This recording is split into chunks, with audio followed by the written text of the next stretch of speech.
Good evening, racing fans. Welcome to Racing Action from Grand River Raceway for this Monday evening.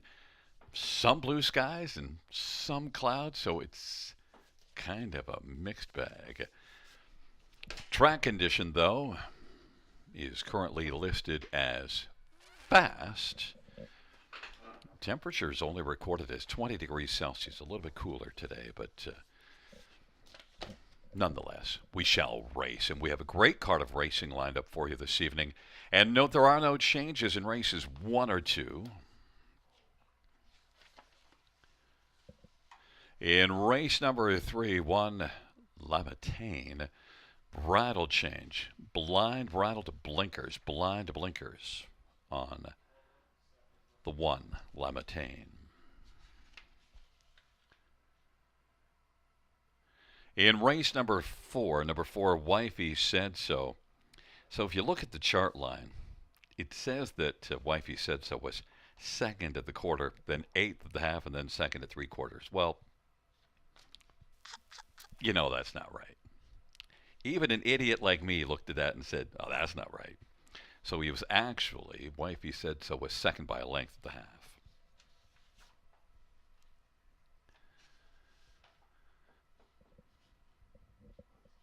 Race number 5, scratched is number 8, Private Scott. Race 5, scratch 8, Private Scott. Race 6, 5, Century Genie has a missing line from Hanover on Saturday night. Fourth beaten 4 3/4 in 2:04. Fourth beaten 4 3/4 in 2:04.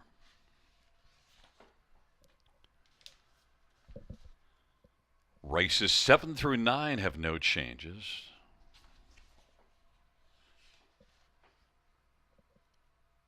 And the 10th race 1 Best Show, bridle change, open to blind bridle. Once again, reviewing races 1 and 2. Well, there's nothing to review. It's currently 17 minutes to post time to our first dash. And time to welcome in from the Robert Reed Estates, joining us, our handicapping expert, Mr. Robert Reed. How you doing? Oh, I'm doing fantastic, Gary. Had a great weekend. Actually took down the All Stars Harness Handicapping Challenge at Red Shores. It was a month-long event. That was a lot of fun with both Don Lupel and Gardner Barnsdale. So coming into this hot and feeling good, kicking off another week here at the river. We got a great card tonight too. It's a marvelous Monday, we'll say. And look at that shot of the sky there, the Allura sky. Always incredible shots brought to you by our broadcast team here. And that is quite the sight right there on the screen right now. But a great card tonight. 2 divisions of the Prospect Series for 3-year-old filly trotters and a few horses that I'm really keen to see. Last Kick at the Can is one. St. Ambrosio's another. They're both going to kick it off in the opening dash of the night. But a couple of nice real races there. And our preferred tonight, it's a loaded event. Preferred 2 on the pace for horses and geldings. Race 9. And it features the 2021 Meadowlands Pace champion Lawless Shadow, who got back into the win column recently at Mohawk Park, and really deep field tonight. He's facing. He's got to work from post 7. A couple other shippers from Mohawk Park in there as well, and Ideal Perception coming right back. We said he might win a preferred soon. Well, he's going to have to go against a pretty tough group tonight here in race number 9. But as always, we kick off the card with the early pick 5 low takeout of 15%, new guarantee on that pool of $5,000. And Gary and I will come back in about 8 minutes of post to break down that opening sequence.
got 8 minutes until the opening dash here at Grand River Raceway on a marvelous Monday. And that means it's pick five time. Gary and I are going to break down our pick five tickets for this opening sequence. And again, the pool is guaranteed at $5,000, low takeout 15%. And it's a nice little wagering sequence tonight. Gets started off in the opener, first division of the Prospect Series for 3-year-old trotting fillies. And I'm fond of two in here. Would lean in the direction of the current favorite right now, Last Kick of the Can, but I'm using both the three, Sant'Ambrogio and the six, Last Kick of the Can. Both have been racing fantastic. Last Kick of the Can went one of the most adventurous journeys I've seen over this racetrack to be victorious by a wide margin last time. That was a non-winners of one, but she's already won a division of the Prospect Series right here at Grand River earlier in the season. So you've got to like her chances. But Saint Ambrosio is one that champion of the division last year. I think you have to have her in the mix as well. 3-6 for me in the opener. Race two, I thought was a wide open trotting event. So I'm going five deep in there. Maybe being stubborn by not using the y'all button. I don't like doing that though. So five deep, 1, 2, 3, 6, and 7. I'm gonna give the edge to the 7. Will he or won't he? Like what they did last time, kind of just set an inside trip, finish with some trot. Easier spot now, but that dreadful post 7 again has not been drawing well as of late at all. But I did put him on top in there, looking for some value in a race that I think is wide open. 1, 2, 3, 6, and 7 though for me in race number 2. Race number 3, I'm going to single the 2 Fashion Forward. Big step up last time for trainer Meg Crone, and we see her horses come along nicely like that. Sometimes they progress week in, week out. Well, post 7 last time got within half a length of Series Sealster. 57-3 was what she paced her mile in, and I think that this looks like a fantastic spot for her now to break her maiden. Post 2 to work from. Shouldn't have to work as hard to get away well off the gate. So I'm going to single up in the 2 Fashion Forward in race 3. Race 4, we're going to go 3 deep with the 1, 4, and 8. Thinking that you have to have Avalon Freeze from the rail. The 4, Wifey Said So. Been racing fantastic as of late. Has hit the board in each of her last 4. And Fear the Crush. Well, that was just such an amazing performance last time. Won by more than 8 lengths in 54-3. What will the trip look like tonight, though, is the question. All the way from post 8. Does not win very often here at the river, but maybe she can overcome it. She's one that does like to race off a helmet. Race number 5, easy for me, a single, best bet of the night, the 1. P.L. Oliver last time sat a perfect 2-hole trip from the same post position behind Ideal Perception and was much the best for second anyways, getting within half a length of that winner in his own mile, 53-4. Pushed that one right to the wire. And I thought Ideal Perception raced great in that one. So how do you not like P.L. Oliver's chances coming right back in the same class from the rail? Think he gets away well off the gates and maybe tries to cut it. If not, maybe it's just a 2-hole. Either way, I think he emerges victorious. That ticket right there for 20 cents, just $6. But let's see what Gary Guy has in store for us. Well, I didn't spend as much money because I don't really see this as being a very wide open pick 5. And I know you went pretty wide there in race number 2. But I think this is a night that could be a little bit chalky, although I'm hoping that we're all wrong about this because I noticed that Ken Middleton and I have the same win pick in all 10 races. And you and I, Rob, we only differ on one. I don't like that level of consensus. Race number 1, number 6, Last Kick at the Can, I took as my top pick. The second race, I've got it narrowed down to just the 1 and the 7, Coming Fashion. I loved that race last time out. Willie or won't he can handle the post and can fly. The third race, Fashion Forward. And race number 4, I did broaden out a little bit in there, and you went 3. I added one more to that and added this 7, Getting Euchred, only because I'm just trying to find one horse that might be a price. And in the 5th race, I think you just have to go to P.L. Oliver. I think that P.L. Oliver is going to leave the rest of this field twisting in the breeze. $1.60. Well, there you have it. Usually it's myself sitting on my wallet, and but Gary says, you know what? I'm going to try to run the gauntlet tonight, playing it very narrow throughout. 3 singles for Gary. He is going to go to Willie Rwonde in the second from post 7, along with myself. I thought that race looked a little more wide open in race 2. But we do kind of agree everywhere throughout that sequence for the most part. There's Conley's ticket. Conley starts off with the 3 and 5 here in the opener, not using the 6, Last Kick of the Can. who I thought was fantastic last time. Then he goes three deep in race two with the 1, 3, and 7, 2, 6 in race three. So he's got fashion forward, but also using Renaissance in race four, the 4, 7, and 8. And no surprise, though, that he's with Gary and I and singling up on the one PL Oliver in race five. Last time, just raced fantastic to be second to Ideal Perception, who now moves on to face tougher in the preferred, and he gets to come right back in that same class. $7.20 if you want to jump on Conley's ticket that's on the screen right now. But you got a few minutes to map out your winning wagers for this early pick five. Again, takeout is always just 15%. The guarantee last week was raised up to $5,000. It's one you certainly want to jump in on. But we'll come back after the opening post parade. Take a look at race number one.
Field for the first on parade. One SOS Jewel. Sylvain Grenier drives and trains and is the owner.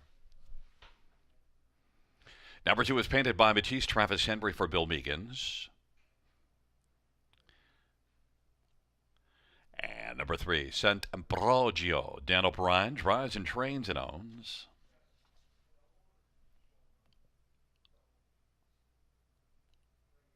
Number four is Champagne Bettina Preston Shaw for Cameron McQueen and John McQueen.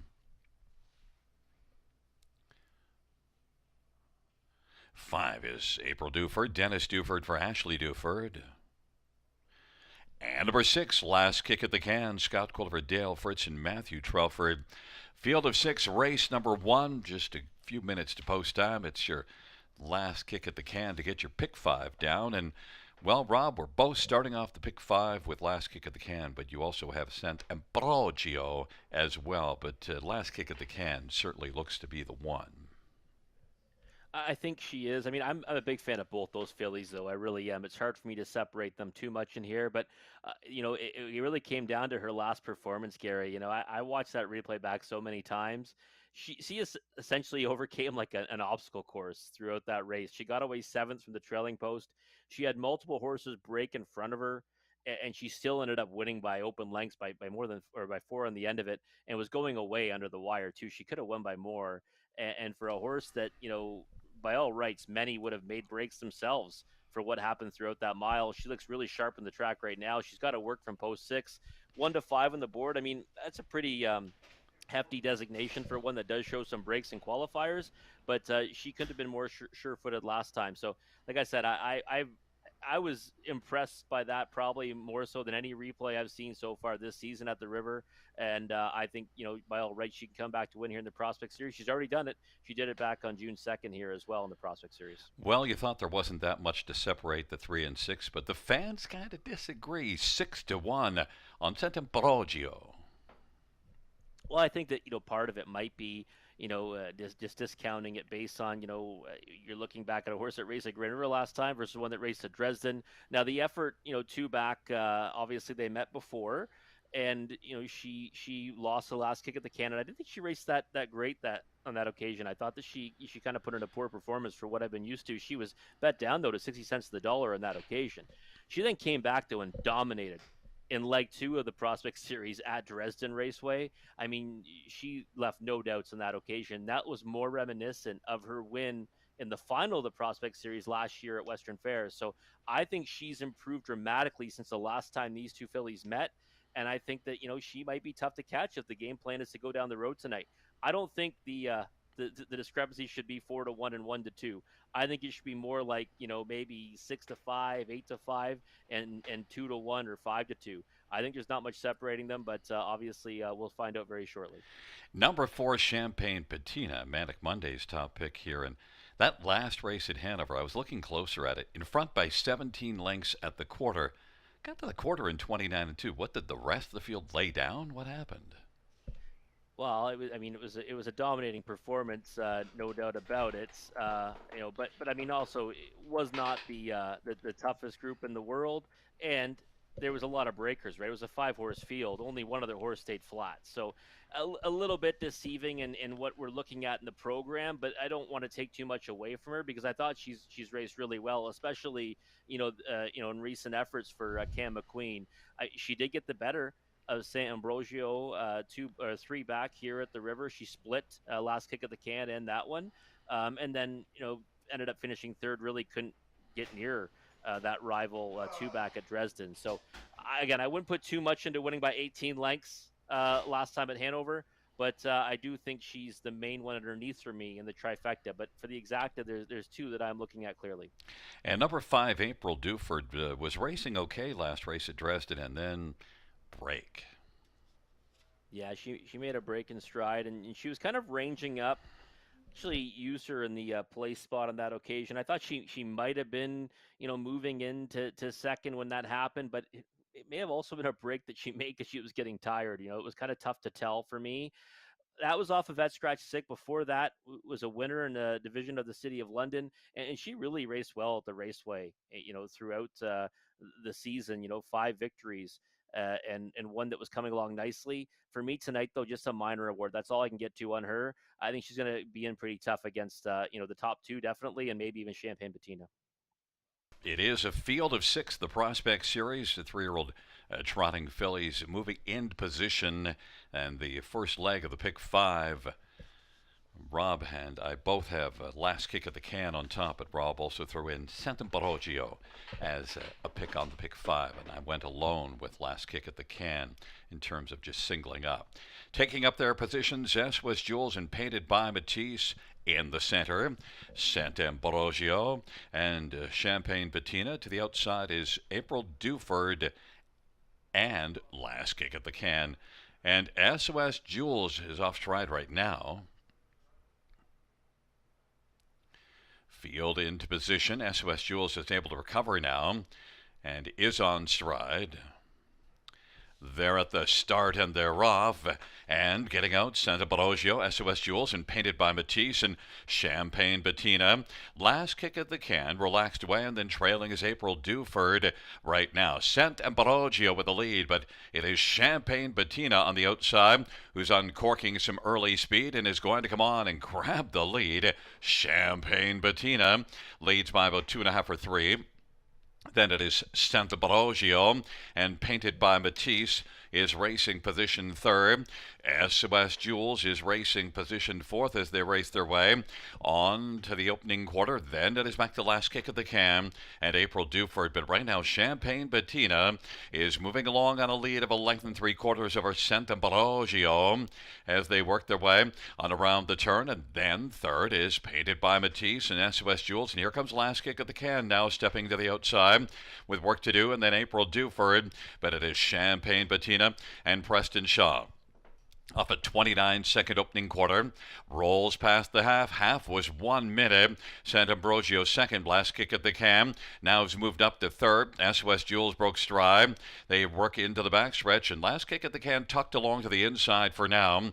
And then racing fourth is Painted by Matisse. And then April Duford. It is still Champagne Bettina. Santa Ambrosio is racing second. Last kick at the can had a little bit of a breather on the inside. Pulled out. But now is going to have the cover of Santa Barogio, who's working on the outside, and it is still Champagne Bettina, the one they've got a caller, who leads by 2.25. Last kick of the can now is popped out. Last kick of the can is coming on pretty quickly now. Santa Barogio is third. Champagne Bettina. Last kick of the can now is going to roll right alongside Champagne Bettina and then grab the lead rather easily. Last kick at the can, just on cruise control at the finish. April Duford second, Champagne Bettina third, and Santa Barogio fourth, 1:59.4. Last kick at the can confirmed what we saw last week with another start where really when all things were said and done, it looked easy when it was time to go. Oh yeah, she was an acre the best, Gary. I mean, there's no question about it. I mean, she ranges up there. I mean, she was coming forward with a little bit of authority, and then obviously San Ambrosio went in front of her, didn't really have much to offer. Just ended up kind of getting her away for a second before last kick of the can ended up trotting on strongly for the easiest kind of victory. I mean, she's something else. I mean, she really is. I thought she had no right to win her last. This time around, obviously, she got a better journey, no question, against a smaller field. But she does this real easy, so she should have a field day in the Prospect Series this season. And it's really telling how sort of just confident Scotty Coulter drove this one and wasn't the least bit worried about things, was still letting things just kind of play out. Yeah, and it was like that last time too, right? Got away seventh off the gate, really with no urgency in the early going. Because when he asked her, I mean, she responded and just accelerated past them last time and did this exact same this time out as well. I thought that San Ambrosio would have more than that. That looked a lot more like the horse we saw at Grand River on June 2nd, and not like the one I saw at Dresden last time. So I ended up finishing fourth on this occasion. April Duford, nice effort actually to rally to be second. I mean, that was pretty impressive coming from the back of the bus there. But no question who the best was in their last kick at the can. And again, like I said, she's developing into a real nice racehorse for Dale Fritz. And Champagne Bettina did work for a good chunk of the race, but it still stuck around for third, 6-1. Yeah, stuck around for third at 6-1. I mean, that's kind of been her MO, right? Go to the front and go as far as she can on the engine, especially in the Prospect Series. Anyways, last time here at Grand River tried the same tactics, finished second. This time, finishes third, and she certainly will do well at this level, especially if she gets the hook the right kind of field. Well, back in front of us is the winner of race number 1. It's number 6, Last Kick at the Can. 3-year-old Wheelin' and Dealin' Bay filly, owned by Matthew Trelford, trained by Dale Fritz. Scotty Coulter, the winning driver. Third win in 4 starts this year, third win lifetime. 1:59.4.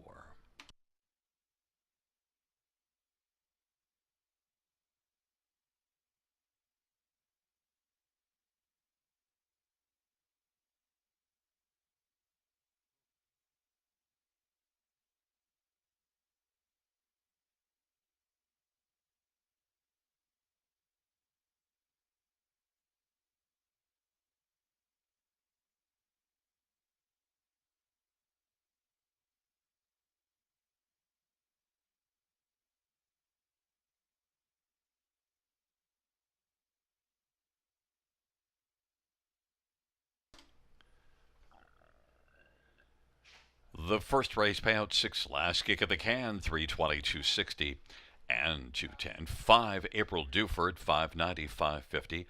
4 Champagne Bettina 290. $2 exactor $29. Dollar try 66.45. Dollar super 50.65.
The first race order of finish from the top is a 654.321. That's 654.321.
All right, race number one in the books. Last kick of the can, getting it done as the favorite, probably keeping many pick five tickets alive.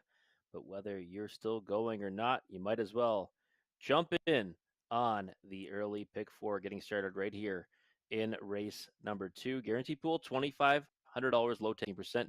There's my ticket on the screen there. We got one extra leg there at the bottom. Can drop off the last race five, but you get the picture. It's gonna be the same though as my there it is, perfect. It can be the same as my early pick five ticket.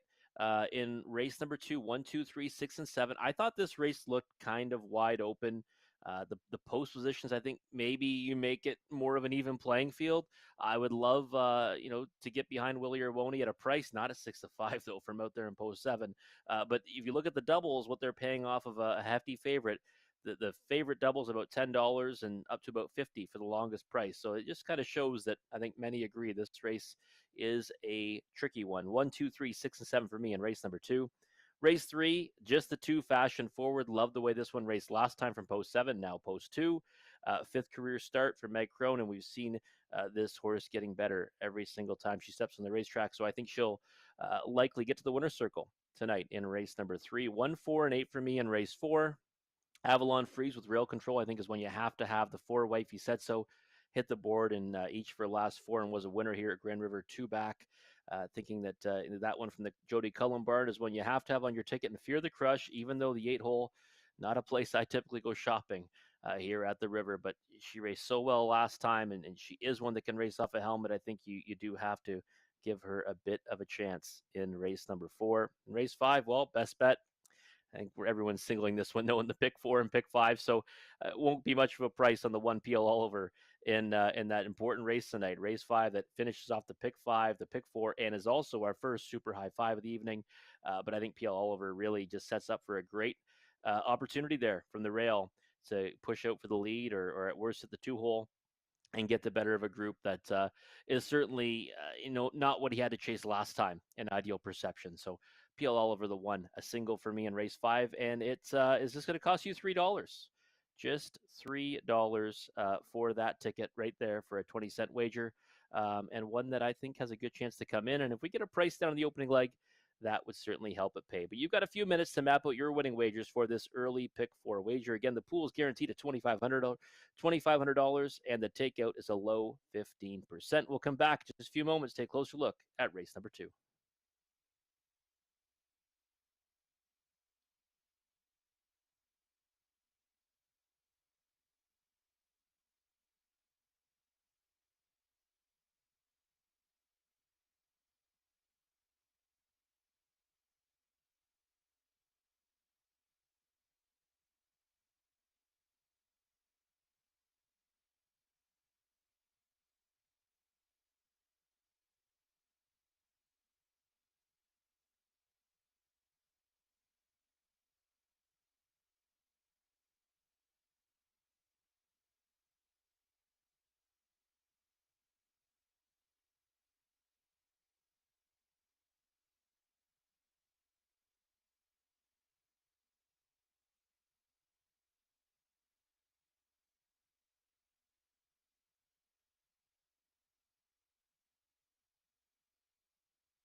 Field on parade for the second one coming fashion. Anthony Hunt for Pam Forkey and Triple S Equine. Number 2 is Lions Wish Tullamore for Francis Gilmet and Peter Dellis. Number 3 is Lucas, Brett McDonough for Francis Gilmet and Peter Dellis. 4 is Insanity, Jason Ryan for Tisha Symes and Michael Goldberg. 5 is Sheena Soldier, Paul McKenzie for Tim Cherweko and Gary Green. Number 6 is Heavy Duty, Ryan DeRoche for Natalie Elliott. Number 7, Willie or Won't He, Colin Keller, Kyle Bossens and Phil McGuire.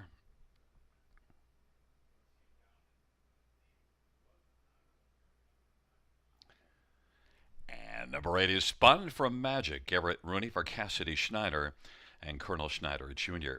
Field of 8, race number 2, an interesting trot dash. And, well, right now, Rob, we're both on Willie or Won't He. Looking at 7-1, I love that price. I like it a lot better now, Gary. I mean, earlier on, he was taking all the money, right? 6 to 5 near when the betting opened, but he had to be value from out there, right? You would think 16 to 1 last time, and again, that was in the class above this, the top condition class. And I liked what happened, right? He got away fifth off the gate, tried to leave, got away fifth, kind of just rode the pylons and came forward for fourth. That should help Raven him up. And now we come back with his regular driver, Colin Kelly, softer spot. Really think he's got a big chance today, but it's going to come down to where he can get away off the gate. He's got to go forward if he wants to win this race, and I mean, if he can make the lead, even better. But I mean, at that price now, 9 to 1, I think he's certainly worth the play. Well, 3 races ago, Willie or Won't He was in this same class and had post position 7. How'd that work out? Winner Gagnon by 3.5. Crushed Yeah, it, yes. absolutely. You know, last time out, I took Coming Fashion to win. No, you correctly had tabbed the fixer as being too good in there. But Coming Fashion at least outraced his odds. Yeah, and I doubted Coming Fashion and your pick on that occasion. I remember very well, and I was impressed, very impressed. First over a long way before finishing third, and I thought that he might kind of throw in the towel and fade back. He only got beat just over 2 lengths to the fixer at 18 to 1, and now you get the rail control, the ever important rail here at the river, and you drop down a level. So this is really a good spot for Coming Fashion. I knew the money would come for him this time, though, right? You're getting 18 to 1 last time. Now it's 3 to 2. And it's just something I can't get behind on the win end of it. Do I think he's got a chance? Of course I do. From a value perspective, I wasn't going to put him on top, but I do obviously have him in my assortment of horses in the multi-leg wagers. Number 6, Heavy Duty is your third choice. And I do respect the horse, but I like him better when he's on the inside. I would agree with that. I think that he's got a better chance, obviously, drawing inside, but he is a versatile type. One that does have enough speed to leave out from the outside. I've seen him also come from, off the pace or just off the pace before as well. So I do think that he's in with a chance in here. I thought he'd be a better price than the 5 to 2. He just floated up at, 1 tick on the odds board of 3 to 1. Last time I thought he was a winner, right behind Rosie's War Bonds, and perfect trip in the 2 hole. It came up the inside lake, got beat by half a length. Now back in the same class, like you said, though, the big drawback is now shifting towards the outside of the gate.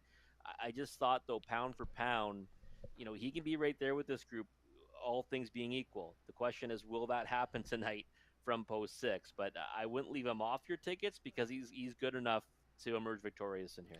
And then number 3, Lucas. We both used this one on the bottom of the ticket.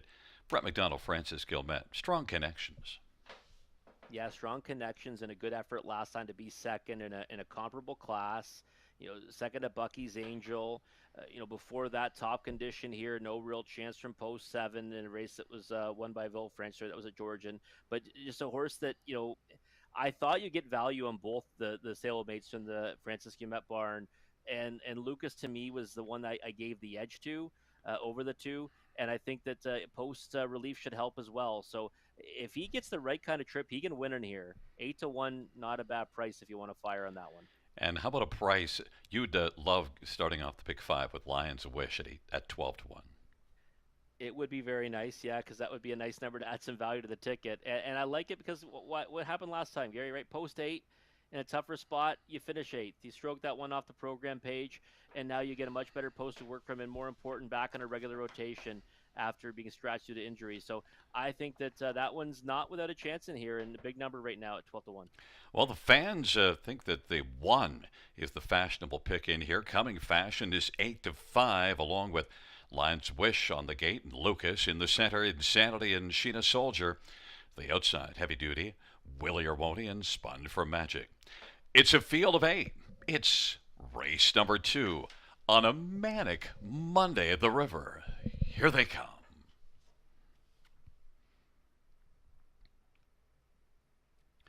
And the field for the second race is at the start of the rough.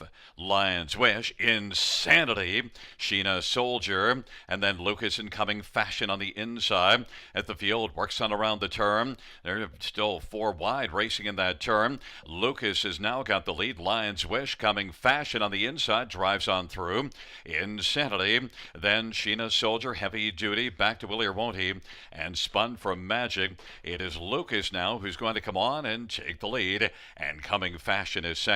Lions Wish is forwardly placed third. Then Insanity and Sheena Soldier, Heavy Duty, Willie or Won't He, and Spun from Magic. And now Coming Fashion is going to come quickly. And Coming Fashion has moved up and is going to now clear to the front. Lucas second, Lions Wish third, Insanity is fourth, 27-4 the opening quarter, and they race their way up towards the half. Coming Fashion and Anthony Hahn looking for a breather now. Lucas filling the pocket, Lions Wish on the inside, then Insanity now moving to the outside is Heavy Duty, then Sheena Soldier. Willie or Won't He has popped out, has a lot of work to do though, and then it is back to Spun for Magic. Coming Fashion, 57-1 halftime. On down the backstretch to go. Coming Fashion is moving well. Lucas second. Lions Wish third. Heavy Duty is racing fourth, and then Insanity. And then Sheena Soldier. Willie or Won't He is well back, getting urging and doesn't appear to have it. And then Spun for Magic. Coming Fashion, as they race by 3/4, leads comfortably by 2 1/4 lengths, 1:26-4 the 3/4 time. And Coming Fashion and Lucas, Lions Wish, Heavy Duty on the outside, and then Insanity, and they turn for home. Coming Fashion coming on down the lane, and this one was the fashionable pick and is going to win it under wraps by about 6 or 7 lengths. Lucas second, then Heavy Duty third, and Sheena Soldier fourth, 156-4. Rob, after loving him last week, and he raced so well, I don't take him. What's wrong with me? Yeah, you know what? It's funny. I mean, you don't go back to him, and we both commented after the race, how fantastic he was in that effort, and goes out and just absolutely crushes tonight, 56-4, and floated up to 5-2. I mean, my biggest knock was the support he's going to take. He was something to 5 through much of the betting, and then floated up late. I mean, certainly the double indicated he was going to go off as a heavy favorite. It was 990 versus the next closest one at 1990. But yeah, the price floated up to a decent 5-2, and really it was easy, right? You can see Anthony Hahn with a mitt full coming to the wire, Coming Fashion coming into his own. Well, and Anthony drove him fairly aggressively last week, and shows that he knew what he was doing, that he had a lot of horse. And this week he also drove him aggressively, got him up onto the pace, and, well, it was the right thing to do. Interesting start though, right? I mean, it looks like there's 5 horses coming around him. Now, that turn comes quickly here, but I never would have dreamt when you saw him on the gate, he kind of a little bit sluggish off the gate, that he would have actually emerged where he did off the turn. But that's how quick it comes, and that's the advantage the rail has, because it looked like he was going to be like, 4th or 5th as they all left the gate and the cavalry charge, but he punched through to secure the 2 hole and then came around for the lead. And then Lucas, Heavy Duty, and Sheena Soldier. Coming Fashion, though, was the one in the second race, and coming back in front of us, a 4-year-old Crescent Fashion brown gelding up at Triple S Equine, trained by Pam Forgey. Anthony Hahn, the winning driver, 4th win this year, 10th lifetime. Coming Fashion, 156-4.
The second race payouts one coming fashion. 730, 440, and 273 Lucas, 420, 260. 6 heavy duty, 320. $2 exactor, $31.60 rise, $69.25. Dollar super, $296.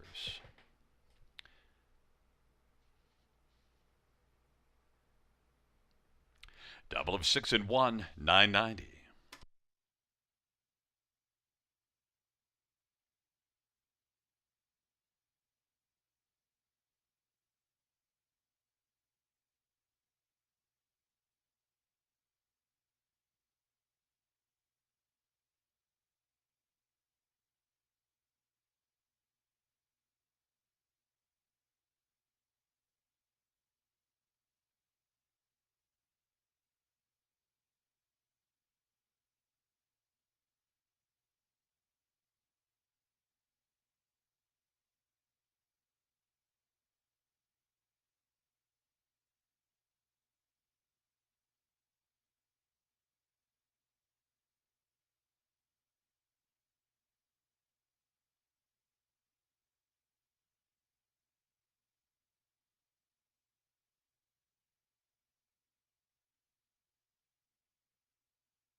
Second race, order of finish from the top down, 1625437 8.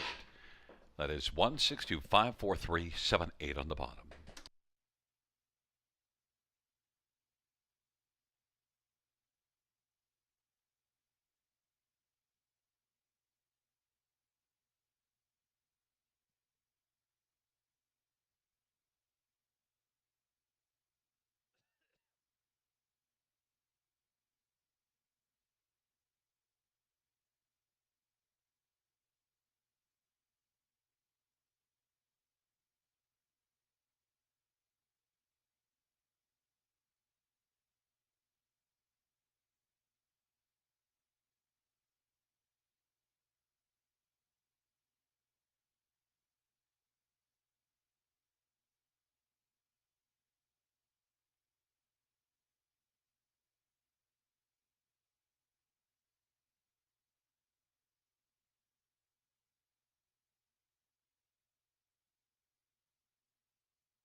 Field for race number 3 on parade 1. Lamatane, Gary Rive for Matthew Rive Bohannic. And number 2 is Fashion Forward, Anthony Hunt from Meg Crone at Hunt Racing. 3 is Sand in My Stilettos, Colin Kelly for Mark McDonnell.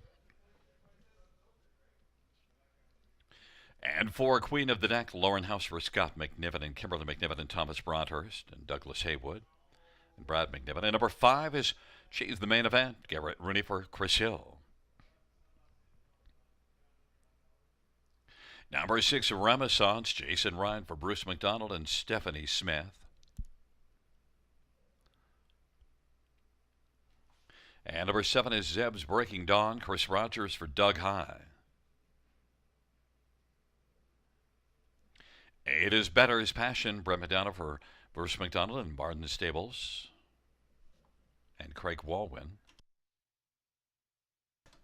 And 9 is Fancy Like, Jay Harris for Blake McIntosh and Heather Marshall. Field of 9 fillies and mares, maiden fillies and mares. And Rob, oftentimes in maidens we like to kind of spread out in multi-legs with our choices here. But we're all in on Fashion Forward, and for pretty good reason. Yeah, I think so. I'd be surprised if she stays at 2-1, Gary, because that last effort was a real good one. Not only did she get within half a length of Siri Sealster, who was an overwhelming favorite, she did so after getting away third from post 7. She worked hard to get to that spot, and then tried to come forward at that one, and the turn for home. Got within half a length, home in 28-1, back half 56-3. I can't imagine that anyone in this field can go with her if she can produce those kind of splits again this evening, and should be able to, not be used as hard in the early going, leaving from post 2. Had post 7 last time here at the River. Before that, post 8 at Georgian Downs. So I thought she looked like she might be a slam dunk in here, and be shocked if she stays at 2-1. Well, we both thought that 6 Renaissance at least is the next most likely one. 2 starts here, and both of them runner-up finishes. Yeah, and you think she would likely, continue to improve with efforts over this surface. 2 back, hadn't raced in a long time. We got beat by a wide margin to Series Silster. We just discussed, the favorite on here got beat by a slim margin last time to that one, but then came back and, decent second again, beaten just over 3 lengths to Run Baby. Overland for part of those miles in each of them, and now second consecutive start on a regular rotation, right? So she should keep getting better. I just thought that, performance-wise last time, there's no comparison between the two. But, and again, a big post disadvantage too, right? Post 6 versus post 2 tonight. So I do like her for second, but the margin for me is a lot wider than the odds board right now at 2-1 and 5-1. Number 3, Sand in My Stilettos, wasn't good from post 7 at all, but certainly improved, bounced back from post 3 last start, and maybe could even build on to that. Yeah, you remember I was really fond of her on June 5th. Thought she was worth a big play in that non-winners of 3,000 life event. Ended up rounding out the superfecta at 8-5. Never really showed a tremendous amount of pace. Kind of went an even mile. Next start got beat by 20 lengths last time though, back to fourth, and it was a decent enough effort. Like that, you get Colin Kelly aboard today. You get a decent post to work from. She looks pretty lively on the track right now. I think she might try to go forward off the switch, and if she can sit the right kind of trip, she might be able to land on the tri or the super. Again, I'd have a hard time putting her in the up against Fashion Forward off the last effort. But again, that filly's got to come out there and do that again. But I think Santa My Stiletto is more so a play underneath.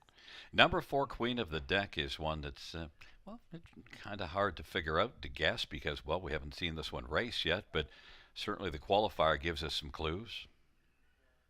Yeah, the qualifier, what I like about it is you don't see the consecutive faster quarters, because that second quarter was 32-2 after an opening quarter of 32 seconds for her. But I like the last couple, right? 30-1 and then 29-4. So I like that she finished strong. She was an easy winner. and one that has some decent siblings as well. So I don't like 2-year-olds against older horses, but I did think that with a decent post to work from, she's probably going to get an easier trip. I would think this time out, maybe she can get a piece of it and worth using in the Trier Super. So I just thought that again, in a field where a lot of horses have had their opportunities, she hasn't yet, and she might be able to lock down one of the smaller shares. Well, right now, number 2, Fashion Forward, has dropped down to 4 to 5 on the board, and that's probably to be expected. Taking up their positions, Lamatane, Fashion Forward, Sand in My Stilettos. In the center, Queen of the Deck, and she's the main event. To the outside, Renaissance, Zib's Breaking Dawn, and Better's Passion. And the second tier, Fancy Leg.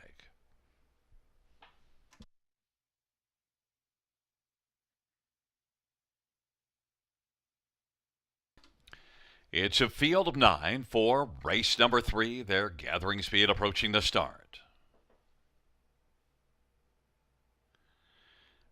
There at the start of the round, Fashion Forward, Sand in My Stilettos, Lamatane. From the outside, Better's Passion. A lot of early passion off stride. Zib's Breaking Dawn. And driving out around that first turn, Better's Passion continues to march. Fashion Forward on the inside.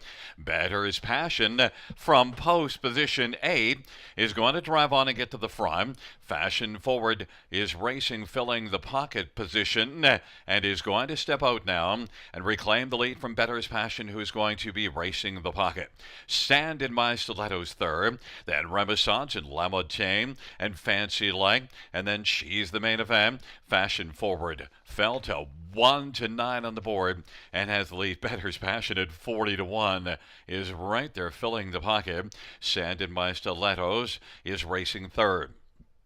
Then position fourth is Renaissance in front of Lamatane as they wheel off the turn, heading up towards us. And right now, Fashion Forward and Anthony Hahn just sitting comfortable in the bike with a lead of a length and 3/4. Better's Passion second, Sand in My Stilettos third. Then she's the main event. Lamatane, Fancy Leg, and then back further, she's the main event as they race their way on into the backstretch, and then Zeb's Breaking Dawn. But Fashion Forward 1 to 9 on the board, 58 and 3 halftime.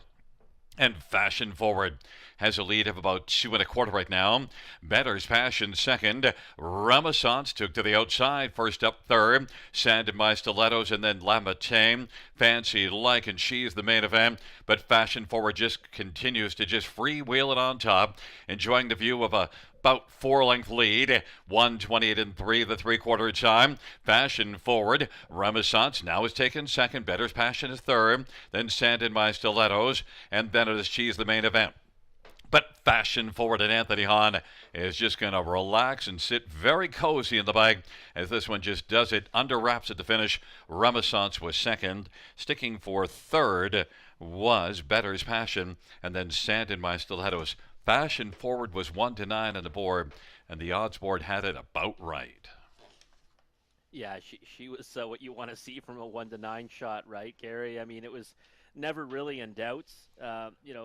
Forwardly placed, and this time around, like last time, had to use a lot of energy, right, to get away third, and then had to chase after a horse got a breather on the front. It was a heavy favorite to chase that one to the wire. This time around, she says, "You guys have to chase me," and there was just no one that could go with her speed. I mean, she's much the best in here, and Anthony Hahn really racking up the victories, right? I mean, he's having himself quite a time here at the River. Back to back, winners on this card now, and he's been driving some real nice horses. A nice one here again with Fashion Forward. Well, a close up of his face in the stretch looked like he was kind of bored sitting there. Yeah, I mean, I guess he could have had a sandwich and a coffee on that one there. That was that easy. But this pick five, right? You did it right. You played it thinner than I did. You went single by two by single, and here we are after the third leg. You're still kicking. I am too, but I spent more money. Obviously, it's not going to be paying so much right now with the favorites that have come home. We've seen a pretty formful first 3 races. And you know what wasn't formful was Better's Passion making the early lead, and of course, now Anthony let that one go, but still stuck around for third after being sitting in the pocket. Yeah, that's what you want to see, right? If you play a horse from out there, you get put into play from the 8 hole, and we always talk about it. A horse will take a lot from that. This filly, goes to the lead from post 8 tonight. That's no easy task. Quarter was 28 and 4. obviously Fashion Forward comes back around, but finishing third in there off that trip's worth keeping an eye on for next time. It is a 2-6-8-3 top four. Back in front of us is number 2, Fashion Forward. 3-year-old better than Shetter Bay filly, owned by Hut Racing, trained by Meg Crone. And the winning drive to Anthony Hahn. It is the driving double for Anthony on this manic Monday at the river. First win lifetime for Fashion Forward, 158 and 2.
The third race, payouts to Fashion Forward, 230, 210, 210.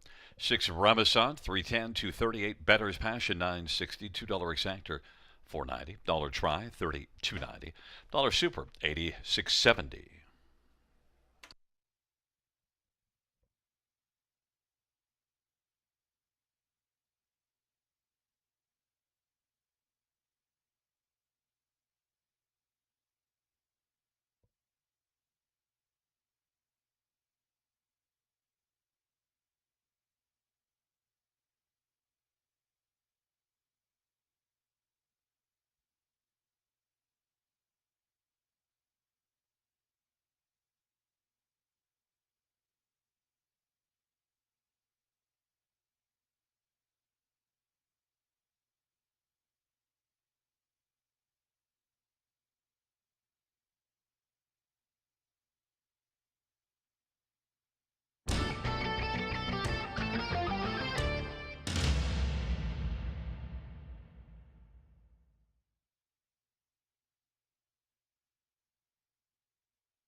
third race.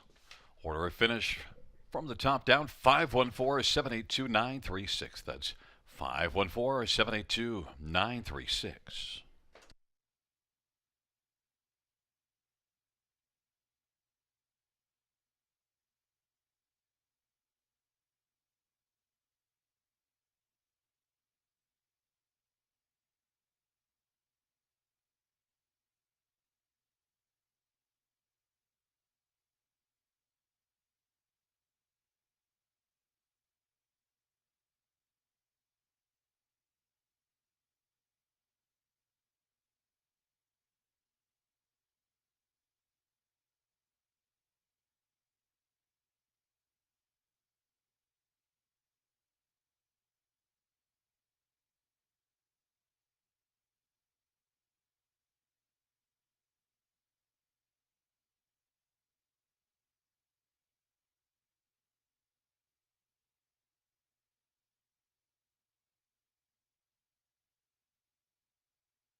Field for race 4 on parade. 1 Avalon Freeze, Anthony Hahn for Anthony Beaton and SSG Stables. Number 2 is Mighty Mary, Jay Harris for Jason Libby and Gary and Joyce Gonu. Number 3 is Hurricane Misodrin, Jason Wright for Francis to Michelle. 4 is Wife He Said So, Ryan DeRoche for Jody Cullen and Travis and Ron Cullen and Keith Hanna. 5 Charming Vixen, Travis Henry for Blake McIntosh and Hut Racing. Number 6 Storybook Bella, Samuel Filia for Des DeCoeur and Murray Cox. Number 7 Getting Euchred, Brent Milora for Ron Thompson. 8 is Fear the Crush, Scott Cole for Alan Shelton. And 9 is No Money Honey, Colin Kelly for Kyle Boston and Stewart and Patricia Bolander.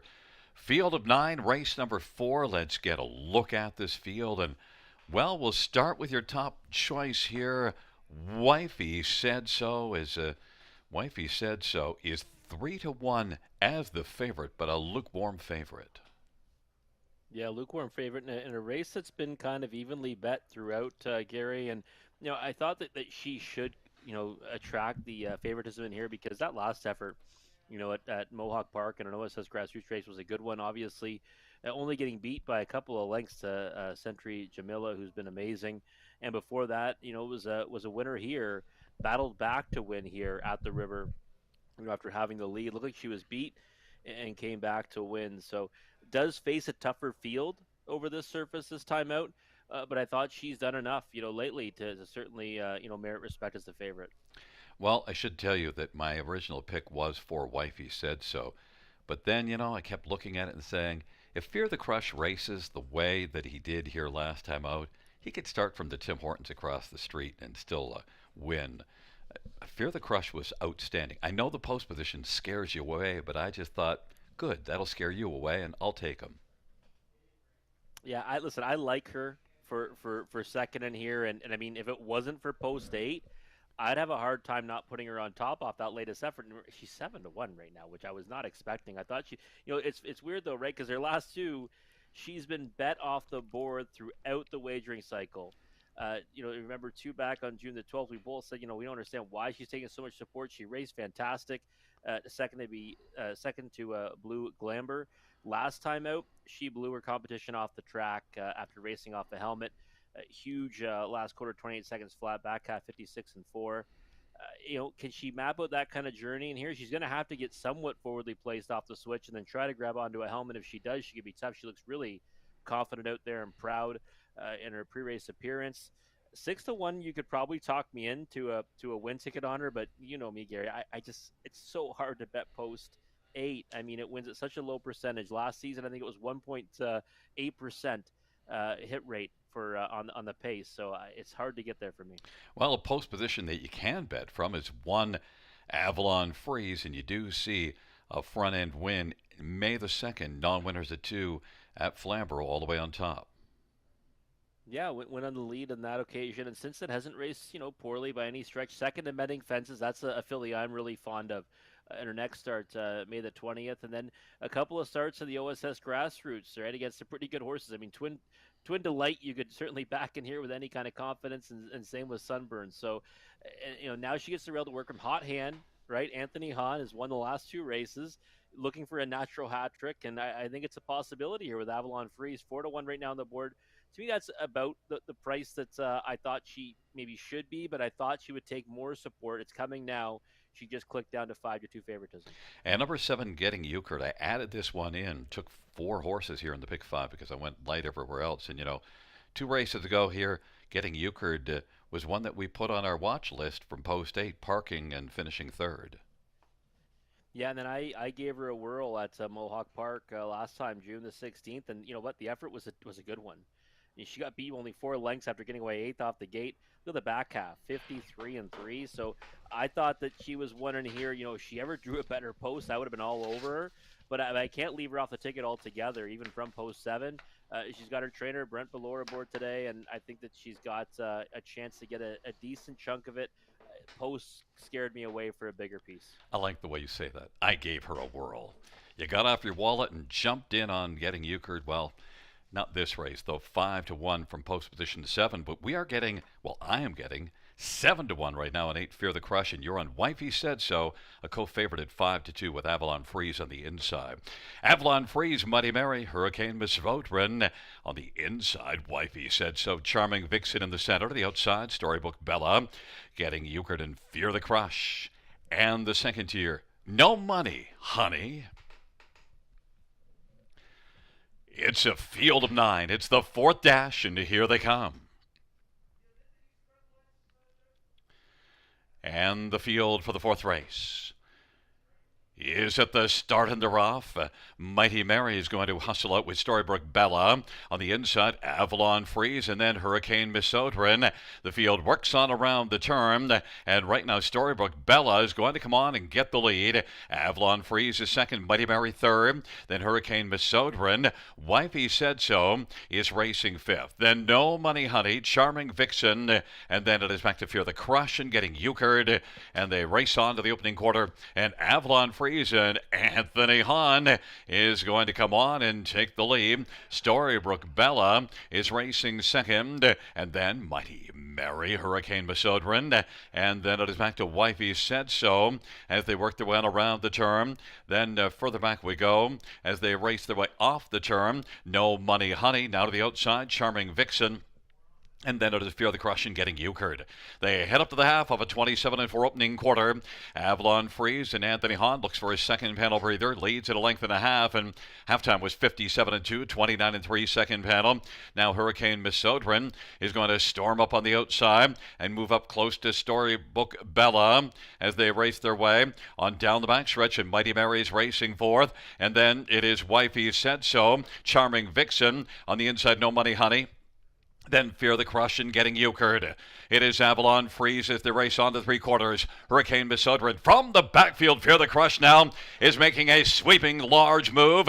They race on that final turn. Hurricane Misodrin bursting onto the scene as Fear the Crush, and on the inside Avalon Freeze, and then Wifey Said So and Storybook Bella. Three quarters 127, and it is Fear the Crush as the field turns for home. Hurricane Misodrin, Avalon Freeze on down the stretch drive they come. Fear the Crush. Fear post position 8. No. Fear the Crush wins it. Hurricane Misodrin second. Then Wifey Said So and Mighty Mary 156-1. Fear the Crush did drop down to 3-1, but no reason to fear the post, Rob.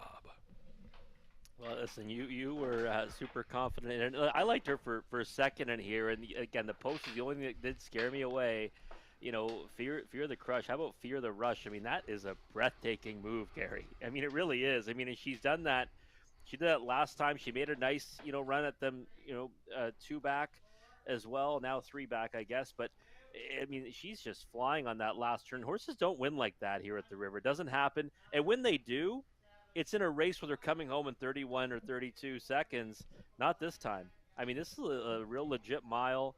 Some decent fractions throughout as well, and Fear the Crush with another huge effort. I mean, wow, that is, like I said, I'd say that's breathtaking. It really was. Now, statistically, you are correct to fear post position 8. I mean, so, I'm poking fun at you, but sometimes you just got to make an exception, and I think that this filly might be the exception.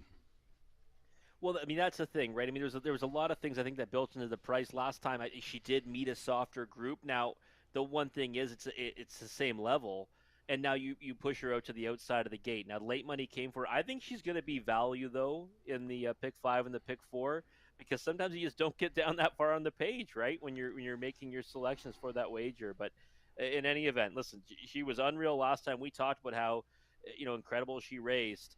And she came back and raced just as good. She was 54-3 in her latest. This one's 56-1, but I would say this was the more impressive of the two, because you just don't win like that here at the River. And you know, 3 Hurricane Misodrin actually put in a very strong performance. That's one that's got to get on the watch list because stuck around for a second and did a lot of work. Yeah, and I liked her last time for a smaller piece of it. She ended up finishing fifth.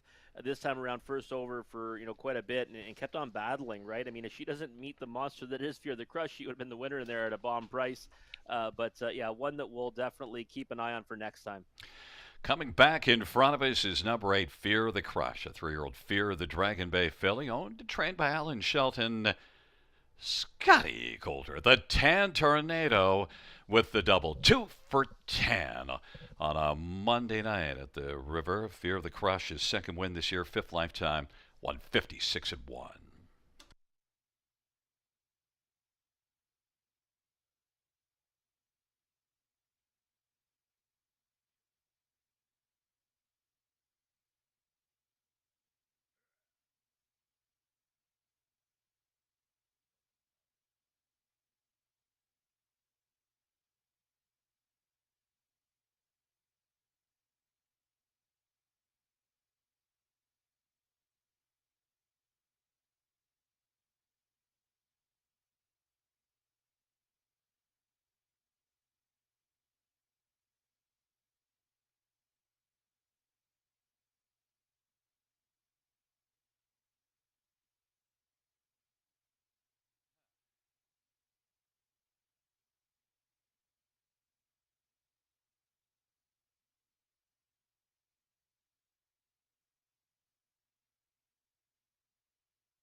The fourth race payouts, 8 Fear the Crush.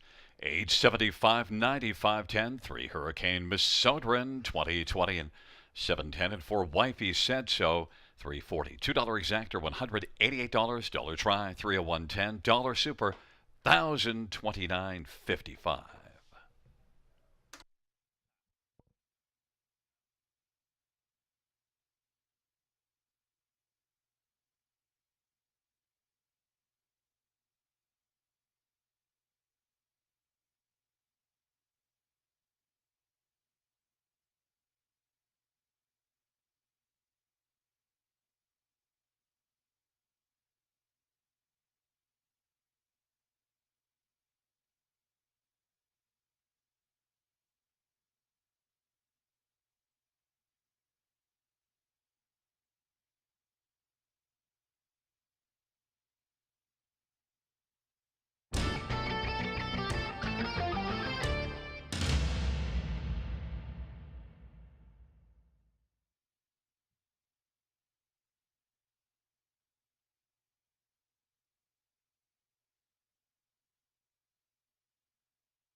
The fourth race order finish from the top 642-395-817. That's 642-395-817.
Field for race number 5 on Parade 1. Peel Oliver, Jason Ryan from Matt Dupuis.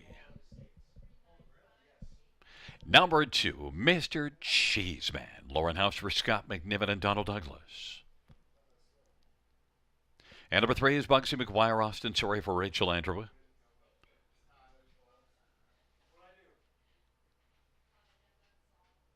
4 is Island Beach Boy, Paul McKenzie for Steve Charlton. And Arnold Hagen and Ian Smith. 5, I'll get my own thanks. Travis Henry for Dale Fritz and Michael Sawyer and Edward Aitchison, a BWP stable. Number 6, Mr. Mock, Jimmy Cullen, Kelly for Lindsay Kerr and Sally Charlton. Number 7, Redneck Jim, Ryan DeRoche for Jody Cullen and Paul Sanders. 8 is Scratched and 9 is Unique Beach, Brett McDonough for Michelle LeBlanc and Gary Lee. Field of 8, race number 5 features the Super High 5, and see if we can look at 5 of them in here. Certainly know who we need to look at first. That's got to be 1, P.L. Oliver, Rob. Yeah, it does. Last time was such a good effort from P.L. Oliver. Had the rail, got away in the 2-hole behind Ideal Perception. And I love the way he gamely chased that one to the wire, right? I mean, it looked like Ideal Perception was going to go out there and romp. Still won very impressively, but had this one breathing down his neck late. Back half was impressive, 56-3. The mile was 53-4 for P.L. Oliver. Same post again. Back in the same class, no Ideal Perception to worry about. I think he's clearly the one to beat, and the odds board should reflect it. Well, then I guess we should worry on who to put on the exactor ticket. You went to Island Beach Boy, and I think that's a sneaky smart play here. This is one that was really good on the lead 3 starts ago back at Flamborough. Yeah, I thought that Island Beach Boy is one that is intriguing, right? Because last 2 are in against preferred types right here at the river, and 2 back, we just throw it off the page, right? Post 8, we did just see our first Post 8 winner here, but I'm going to throw that one right out. Last time, got away reasonably close off the gate from the rail, faded back to 6th, but now you're back to the upper condition class, and a horse that does have a lot of speed off the gate. If he gets into a decent position, I think he can be a big part of this underneath, especially in that high 5, and I thought he'd be value on the board. He just took a big hit from 14-1 to 9-1, but I still think he's going to be the opportunity to get some value underneath the P.L. Oliver. And I think he looks good on the track right now. So I'm happy with using him as one of my main players underneath. Number 2, Mr. Cheeseman. The last race, 150-3, jumps off the page. Sure, it's 7th. By the way, what's with that low-level condition race going in 149-1 at Mohawk? What the heck? Well, look who was in there, though. Rock Me, Roll Me, right? Rock Me, Roll Me. He went over to Georgian Downs, got a win there, got his confidence back, and then it lets him go into that race there for racing a purse under a certain amount, and he absolutely, crushed in there. Of course, you see that flashy 50-3 for Mr. Cheeseman, but it's finishing 7th, right? You're following horses. The splits were huge for him as well, but I mean, it's hard for me to put too much into that time and stuff. It did obviously go a big mile. But again, now we're back on a half-mile surface, and I think we're going to see him do what he typically does on them, which is, he can be forwardly placed, and he can probably be competitive with this group. I just think he's more of in for a minor share in here. I've got him pegged for 3rd. I'd be using him on the bottom end of the trifecta in the middle pieces of the high 5, strictly because his tactical speed should put him into a good spot. But I do think he's in against it here against P.L. Oliver.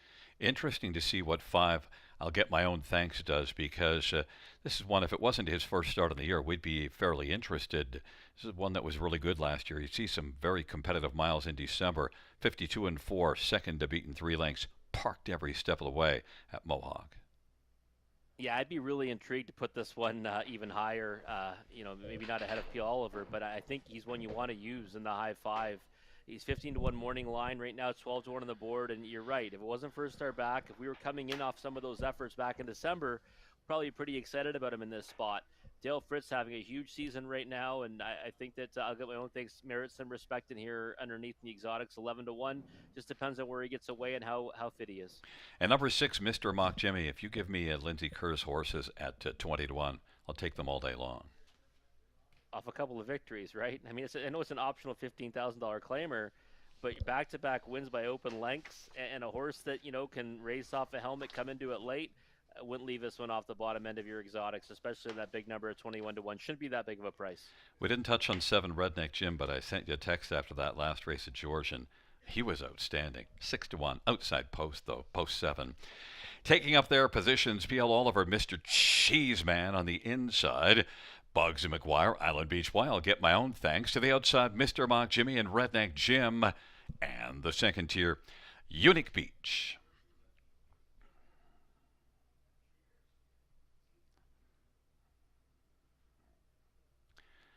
It's a field of 8. Race number 5. They're into the stretch. Here they come. And they're off. P.L. Oliver, Bugsy McGuire, Island Beach Boy, and then Mr. Cheeseman, Redneck Jim, Unique Beach, and then it is back to I'll Get My Own Thanks, and Mr. Mock Jimmy. Bugsy McGuire is looking to drive on and clear to the front. Bugsy McGuire takes the lead. P.L. Oliver is racing the pocket. Island Beach Boy is racing third as they work their way on down the back stretch, and then it is Unique Beach and Mr. Cheeseman, Redneck Jim, I'll Get My Own Thanks, and Mr. Mock Jimmy is trailing the field.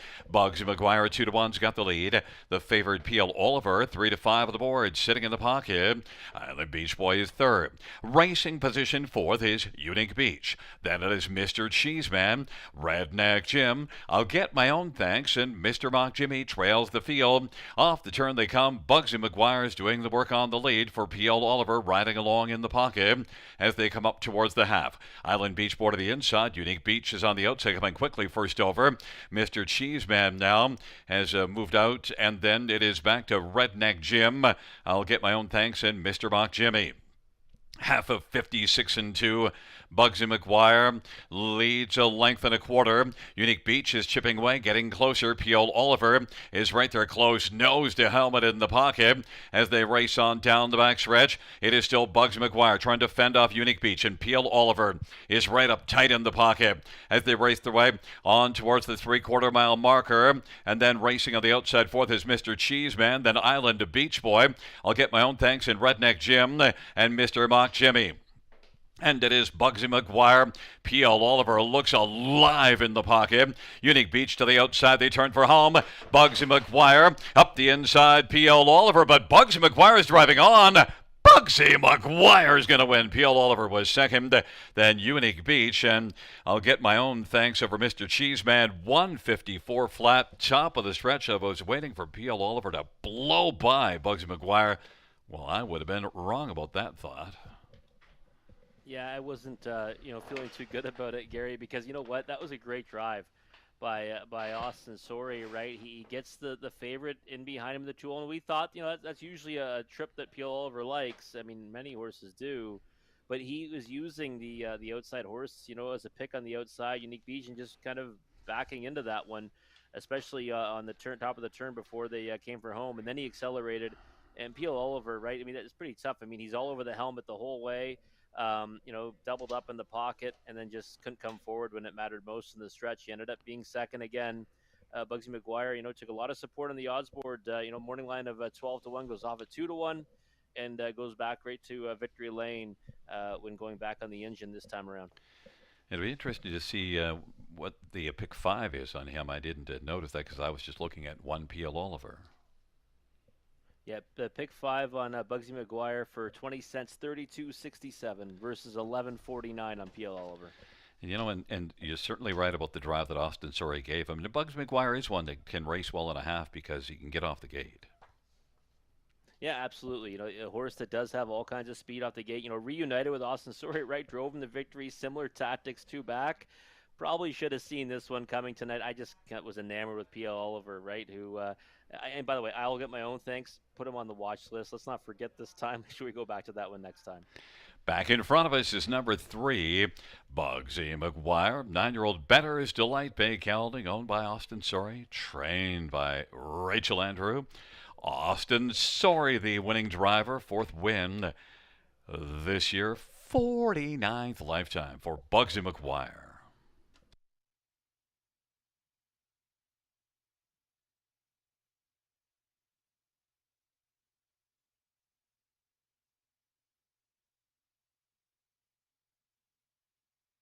And on Trackside, we have the OAC 70 group.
Fans, don't we have a dead heat for fourth between 2 and 5 to Mr. Cheeseman, and 5, I'll get my own, thanks.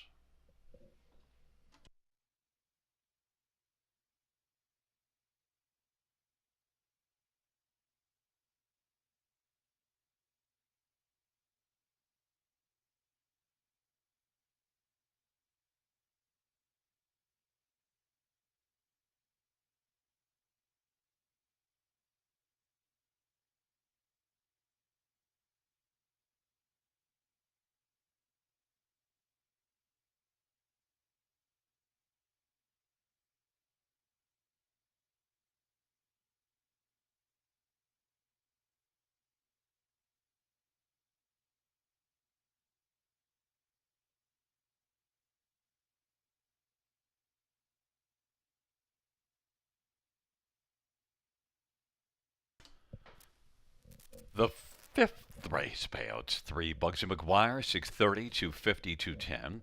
1 PL Oliver, 210, 210. 9 Unique Beach, 530. $2 exactor, 830. Dollar try, 27.50. Dollar pick 3, 3 of 3, 32.30.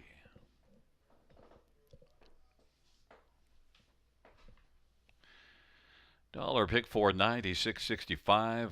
Dollar pick 5, 163.35. Dollar high 5, 225.75.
The fifth race, order I finish from the top down is a 2, 4, 1, 7, 4, 8, 6, scratch 3. That's 2, 4, 1, 7, 4, 8, 6, scratch 3.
We are at the halfway point of our card on this marvelous Monday here at Grand River Raceway, and it is time for our second division of the Prospect Series for 3-year-old filly trotters. Also time for our late pick five. Get started right here in race number 6.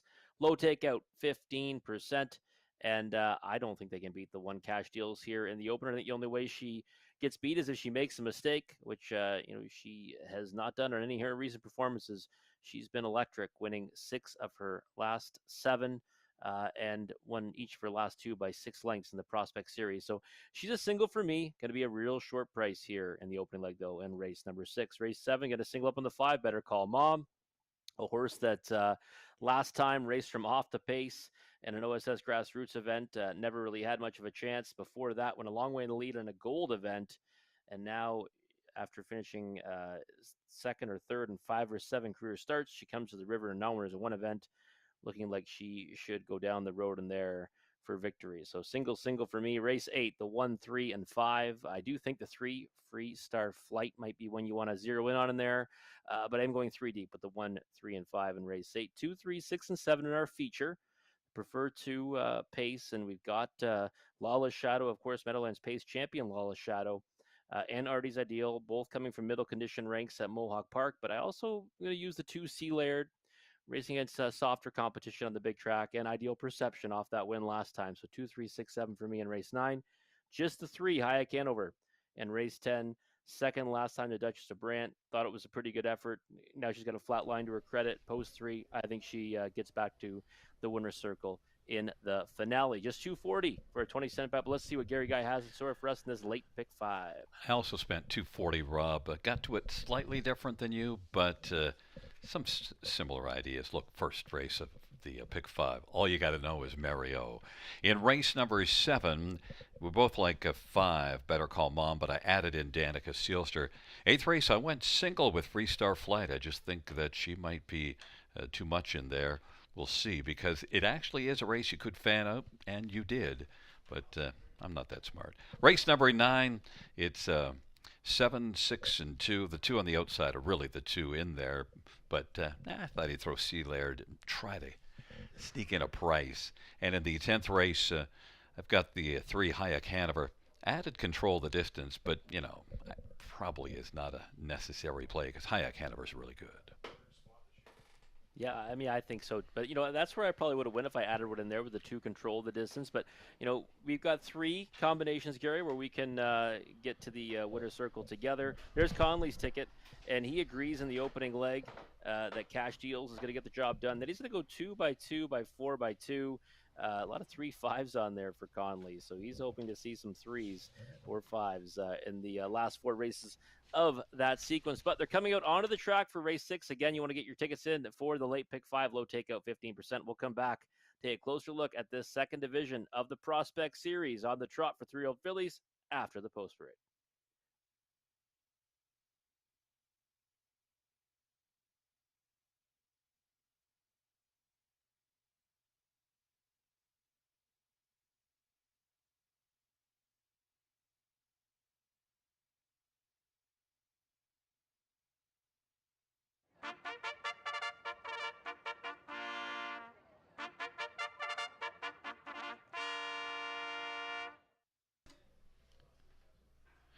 Field 4.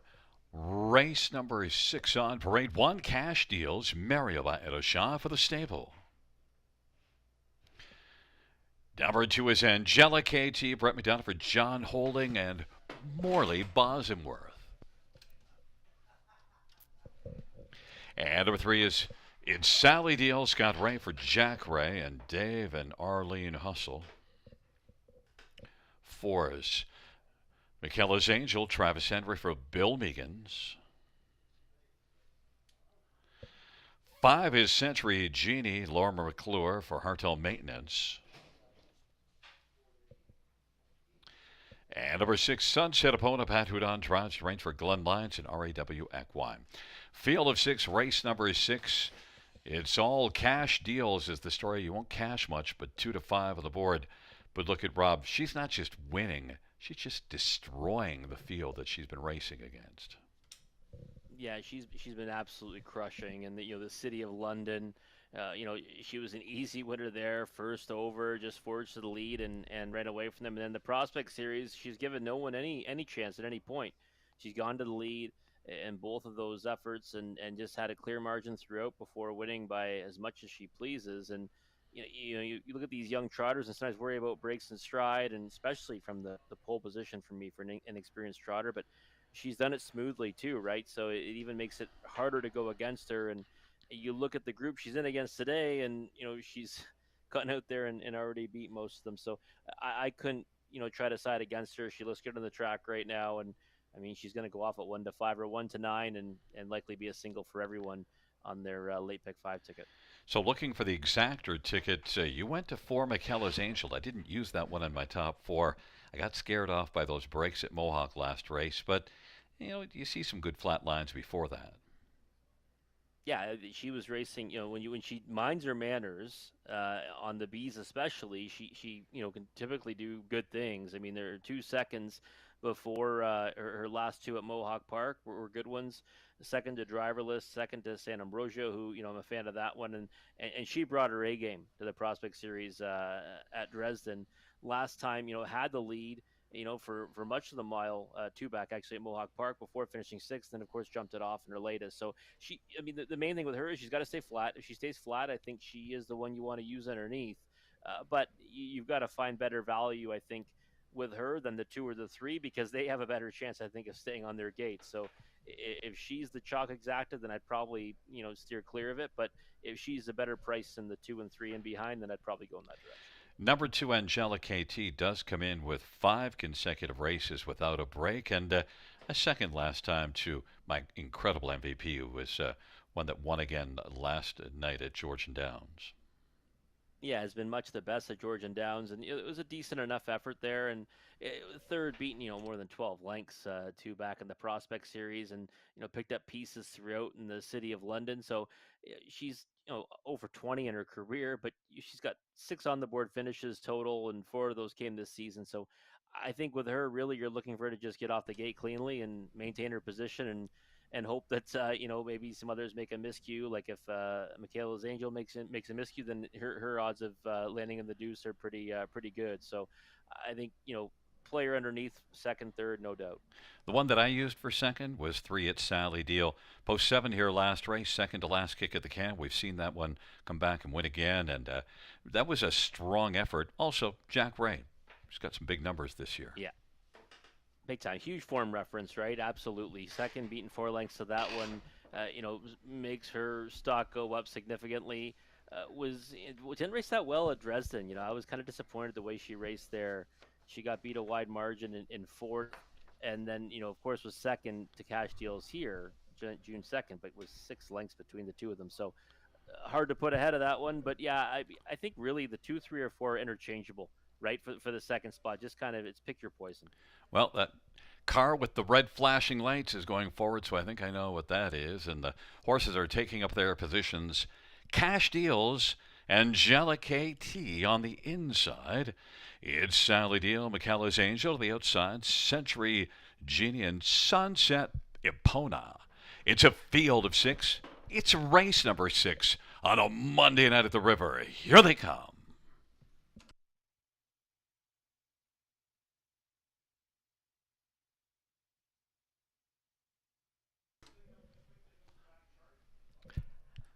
and the field for the sixth race.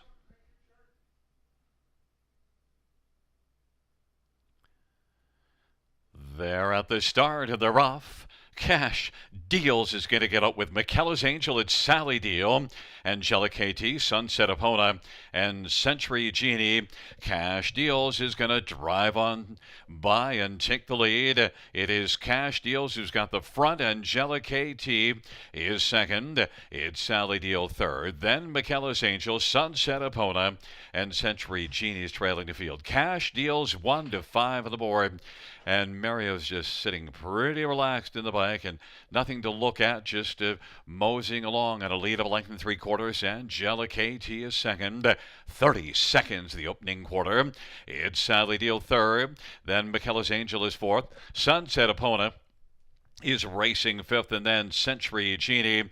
Cash Deals has the front. Here comes it, Sally Deal. It's Sally Deal now is going to work up first over, and on the inside, Angelic KT as they race up towards the half, and then McKellar's Angel, and then it is back to Sunset Epona and Century Genie. 1 minute 3/5 the halftime, and it is Cash Deals and Mario with the lead. It's Sally Deal on the outside applying pressure first over, but Cash Deals is still unhurried and leads it by 3/4. On the inside, Angelic KT is racing third. McKellar's Angel is fourth. Cash Deals 1 to 5 favorite, leads it by a length and 3/4. It's Sally Deal is racing second. Angelic KT on the inside. McKellar's Angel is up a little closer fourth within striking distance. 3/4, 129 and 3. And now Cash Deals and Mario is going to stride it out a little bit and lead by a couple of lengths. And then Angelic KT. It's Sally Deal. McKellar's Angel. Cash Deals as they turn for home. On down the stretch drive they come. Angelic KT is racing second. Then it's Sally Deal. And on the outside, McKellar's Angel. It is Cash Deals, Angelic KT. Cash Deals wins it. Angelic KT was second. McKellar's Angel third. It's Sally Deal fourth. Cash Deals 2 minutes flat. And Rob, I like when Mario's on the lead and he looks over and he sees Scott Ray over there and he says, yeah, like, what do you think you're doing? Yeah, it wasn't. It wasn't going to go well. No doubt about it. There for It's Sally Deal first over to Cash Deals, and a little bit interesting late. I mean, Mario's just kind of rocking around the bike a little bit there. I mean, I think it was measured on the under, but Angelic KT did make it close in the end. A little tap there too from Mario, but Angelic KT certainly one that's on the improve, right? Getting closer to Cash Deals this time out, and Michaela's Angel, I thought, was actually pretty good in the end, trotting up strongly to get almost in the length of that pairing. But no, Cash, listen, it was easy, right? I mean, never really put a step in at any point, and that's the one thing that I'm most impressed with her is that when you see a division like the Prospect Series, you see a lot of horses that are misbehaving, trying to figure things out. She doesn't do that. Cash Deals just goes out there, looks professional every time, and I mean, she's only been beaten by a head in any of her last 8 now, and has 7 victories over that span. So very impressive stuff. Yeah, to me, if Mario wanted to open it up a little bit there, I think he could have. He's just going to race to the wire. Yeah, I think so. I mean, that's the thing, right? They don't put the margin of victory on the check or on your tickets, right? So it's no big deal whether you win by a head or you win by 4 or 5. But again, that's now 3 for 3 in the Prospect Series for Cash Deals, and I mean, she's solidified herself as the boss of this division, no question about it. On the board, we have a 1, 2, 4, 3. Coming back in front of us is number 1, Cash Deals, a 3-year-old Wheelin' and Dealin' Bay filly, owned by the stable, trained and driven to victory by Mario by Ella Jean. 8th win this year, and the 4th in a row, 8th win lifetime. Cash Deals 2 minutes flat.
The sixth race payouts: one cash deals 240, 210, 210.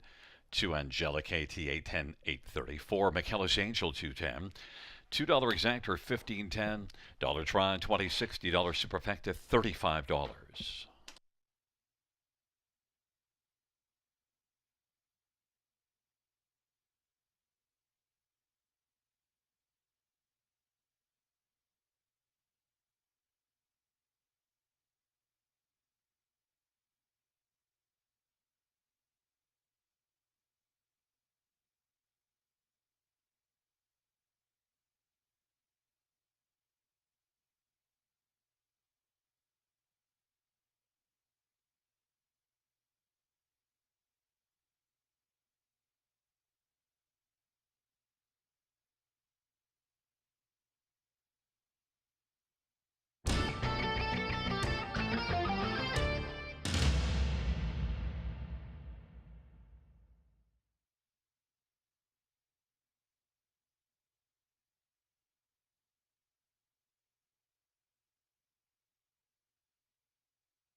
The sixth race order finish from the top is a 1, 2, 4, 3, 5, 6. That's 1, 2, 4, 3, 5, 6 in the bottom.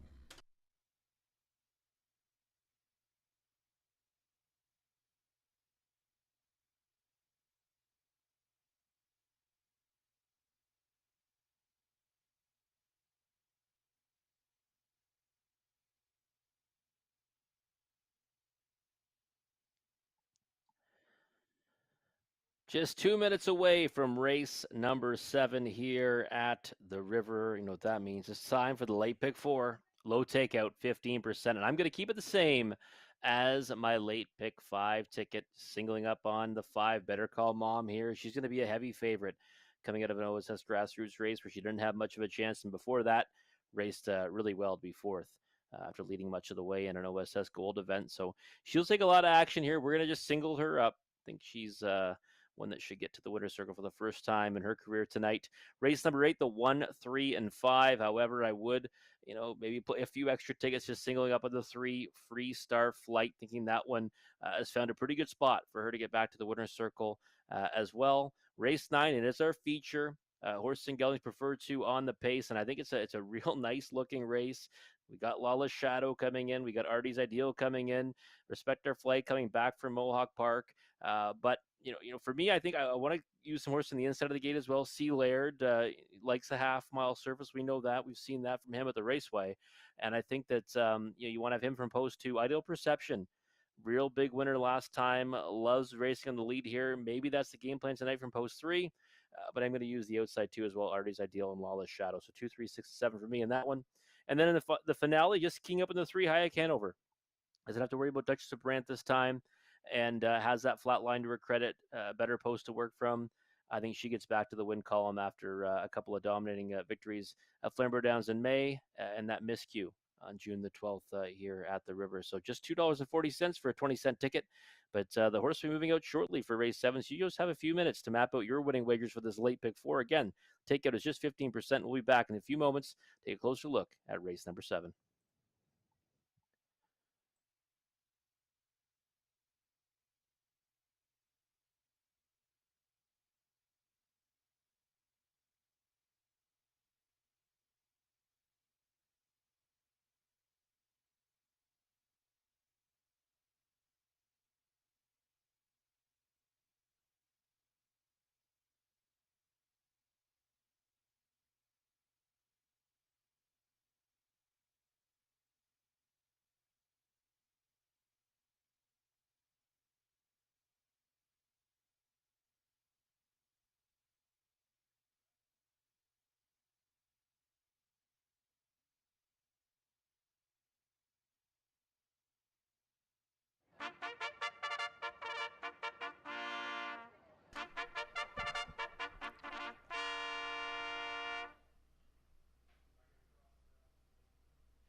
Field for the 7th on parade.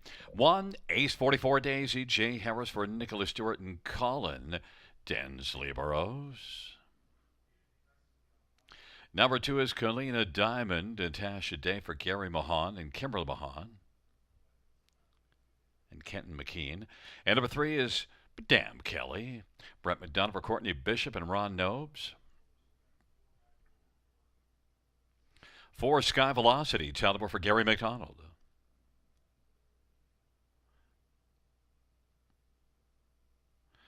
5 is Better Call Mom, Samuel Fillion for Luke Blay and Determination. 6, Cheddar Rose, Paul McKenzie for John Ryer and Randy Breyer.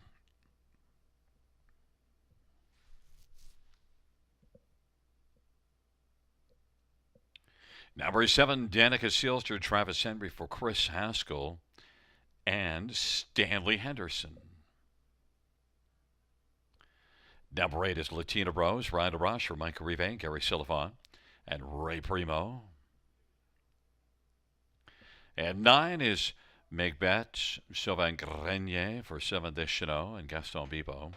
Field of 9, race number 7, fillies and mares, maidens. Let's get a look at this field and Better Call Mom in an OSS Gold 2 races ago. Very competitive mile. Yeah, she was. She raced fantastic. She got away third off the gate. She moved to the lead, and she led deep into the stretch before getting caught late. Cheesy Smile, Better's Punch, Lady Get Lucky. She was only beaten just over a length. Nice bookend quarters, in that occasion as well. And then of course came back 2 weeks later. Different tactics didn't work out. Overland for much of the mile after getting away seventh. Had to settle for fifth. That just odds are just 2 to 1. So I think that she should be brave coming into this, Gary. And for a horse that's over 7 lifetime, she's got 5 on the board finishes, and against much tougher than what she faces tonight. So this looks like it's picture time for a Better Call Mom. Number 1, Ace 44 Daisy. Yeah, did not like post position the 7 at all, but you kind of liked it from post 3 here. Yeah, last time post 7, and she did kind of throw her hat into the ring in that contest before fading back to that position in a race won by Joyful Lady. Before that was a good second to Duchess of Brant, and I think that obviously drawing inside is going to have her be forwardly placed again. She's got the rail to work from. We've seen, obviously that's the spot you want to, never waste here at the River, right? So she can just, push off a little bit off the gate, and she should get away forwardly placed. I'd say, maybe in the 2-hole, 3-hole at worst, and she should be able to get a good piece of this as she can come back to that effort 2 back. And then you went to number 3, Madame Kelly. Nice dominant-looking effort in a bottom like a bottom maiden class at Hanover. But look, did the job and did it rather comfortably. Oh yeah, she did it easy on that occasion, and before that, I mean, she certainly was racing pretty well here at the River, right? Third to Prospect Series, two across Marion, was a winner on that occasion, and before that's Sweet Cheeses, who is a pretty a decent horse at the Raceway in London. Now, that latest effort, Prospect Series Steady as we go was the winner.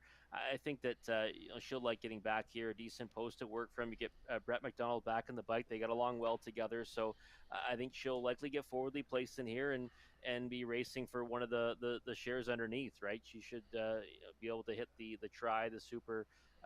In a race that I think will get dominated by Better Call Mom, who's staying at 3-5 right now, which I think come post time we're going to see that click down to 1-5 or 1-9.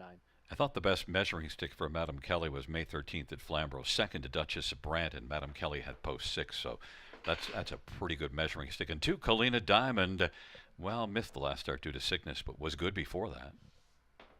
Taking all kinds of support right now, Gary. Look at 3-1. I mean, I thought that I was using her trying to get a price on the ticket somewhere. That effort, we made her watch list June 5th, right? She came from way out of it. Back half 57-2. Scratch sick last time though. I can't get there at 7-2, but I did like her, somewhere on the ticket. Well, it is a field of nine for race number 7. Fillies mares taking up their positions, and right now, Better Call Mom is 3-5 on the board. It's Ace 44, Daisy, Kalina Diamond, and Madame Kelly on the inside. In the center, Sky Velocity and Better Call Mom, and to the outside, Shetta Rose, along with Danica Sealster and Latina Rose, and the second tier, McBet SBG. It's a field of 9 for race number 7, and it is post time.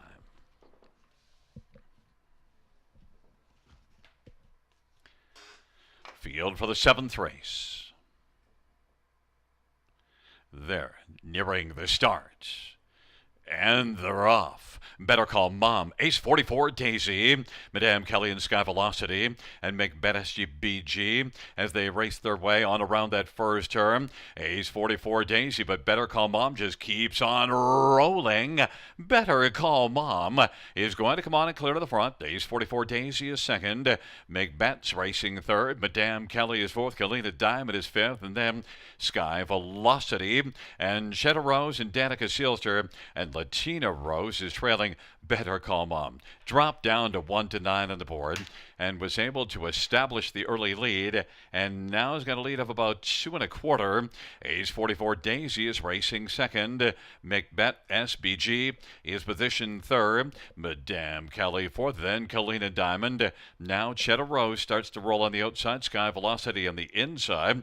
Then Danica Sealster and Latina Rose, and they race on up towards the half, and Better Call Mom has the lead on past the half they go. Better Call Mom was a 28-4 opening quarter and a 59-1 second half, a 30-2 second panel breather, and Better Call Mom leads it by about 2.5 or 3. Ace 44 Daisy second. McBet SGBG is racing on the inside, and Shetta Rose to the outside as they race their way on towards 3/4. Better Call Mom is just striding out comfortably. Leads by 3. Ace 44 Daisy. McBet SBG is third. Then Shetta Rose and Madame Kelly. Sky Velocity. Kalina Diamond. Danica Sealster. And then we've got Latina Rose, but Better Call Mom is still comfortably in command over Ace 44 Daisy.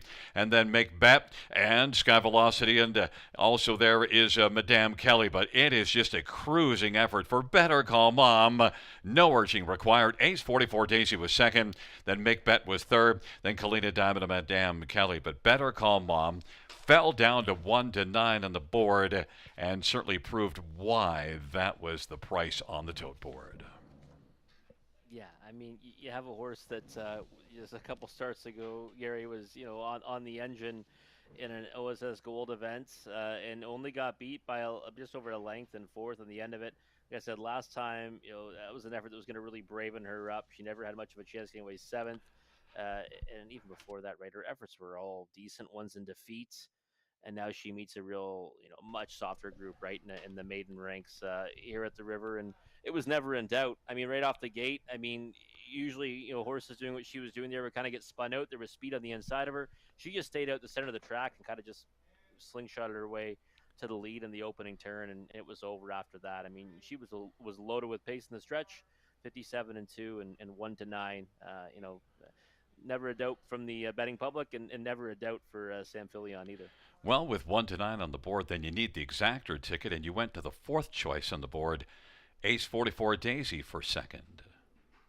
Yeah, you know what, I'm a little bit surprised that she. I mean, obviously we're looking at the win odds, which are all out of whack. But I'm surprised that she went off, as the fourth choice, because I just thought that she was going to be in the garden spot, right, and in the pocket.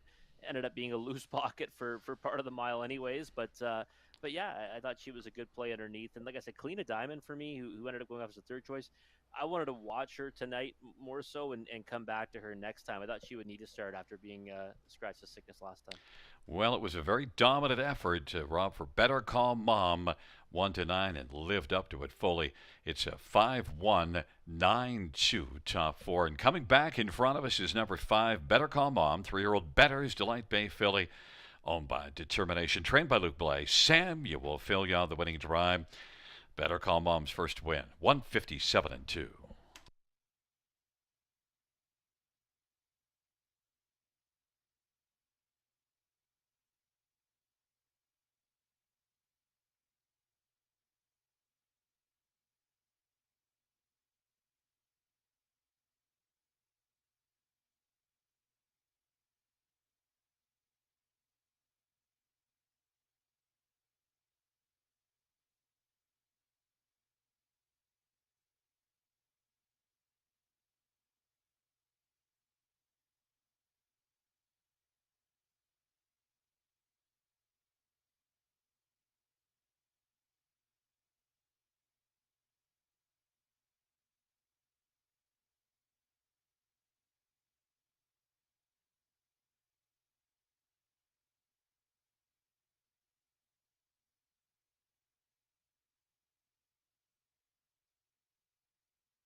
The seventh race payouts: 5, Better Call Mom, 220, 210, 210. 1, Ace 44 Daisy, 520, 360. At 9, McBet SBG, 1040. $2 exactor, 1460. Dollar try, 160, 105. Dollar super, 400, 84.40.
Field for the eighth on parade one, Carla Cam, Garrett Rooney for Rod Duford. Number two is Wasaga, bring it out for Les Posen. Number three is Freestar Flight, Travis Henry for Blake McIntosh and Hut Racing.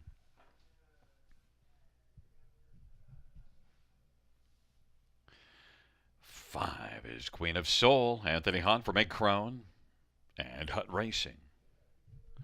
Number 6, Virtual Kiss, Samuel Filia for Des DeCour and Blair Corbeil and Arpad Zabo.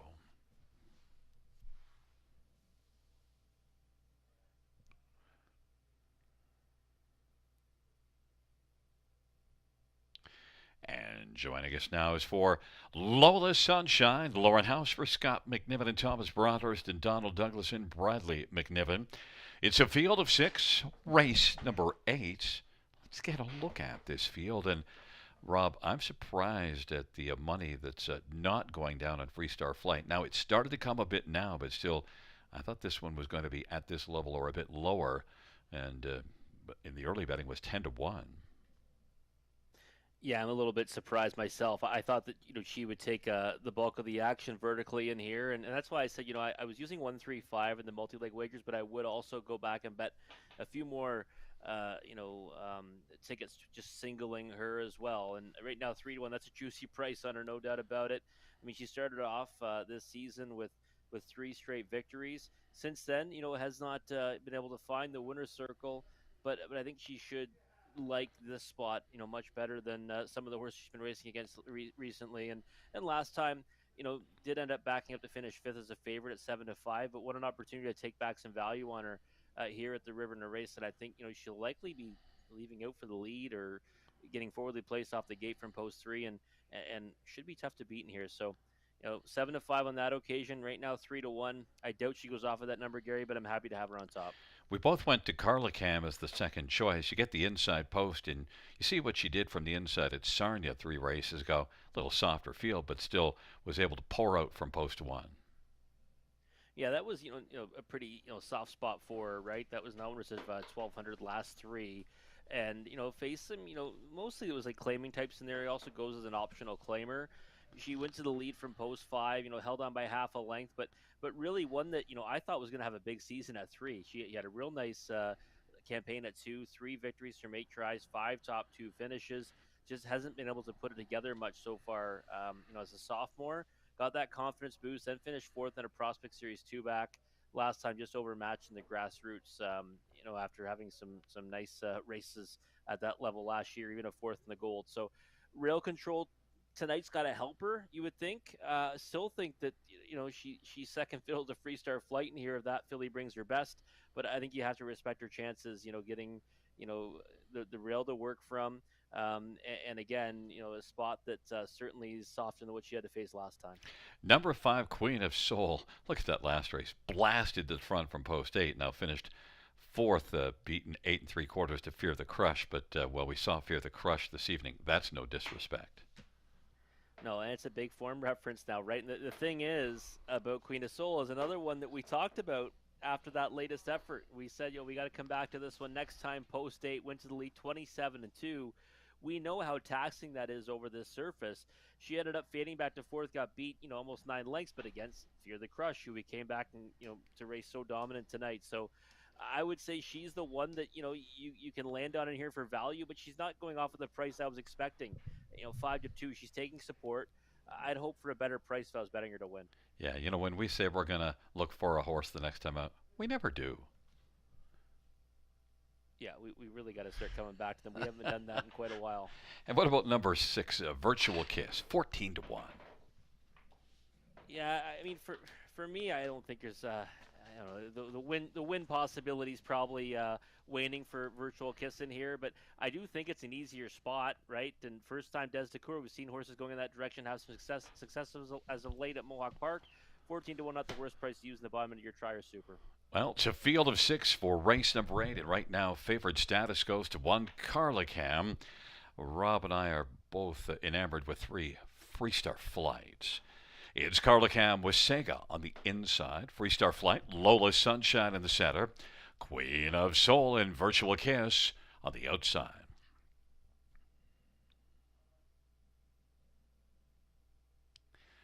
It's a field of 6 for race number 8. They're at the starts. And they're off. Freestar Flight, Carla Cam, Queen of Soul on the outside. Then Wasega and Lola Sunshine and Virtual Kiss. Freestar Flight is in flight early. Queen of Soul didn't want the pocket and is going to press on. And Queen of Soul now has come on and is taking the lead. Freestar Flight is going to race now in the pocket. And then Carla Cam is third. Then it is Wasega, Lola Sunshine, and Virtual Kiss. It is Queen of Soul with the front. Freestar Flight is racing second. Queen of Soul dropped down to 4 to 5 on the board. Freestar Flight at 2 to 1 is second. Carla Cam third. Then was Sega, Lola Sunshine, and back to Virtual Kiss. It's Queen of Soul and Anthony Hahn with the front. As they race off the turn, they head up towards the half. Freestar Flight is racing second. Carla Cam third. Then Wasega, Lola Sunshine, and Virtual Kiss. And Carla Cam has come to the outside and is going to force the issue. Halftime, though, was 57-2, 29-3 second panel.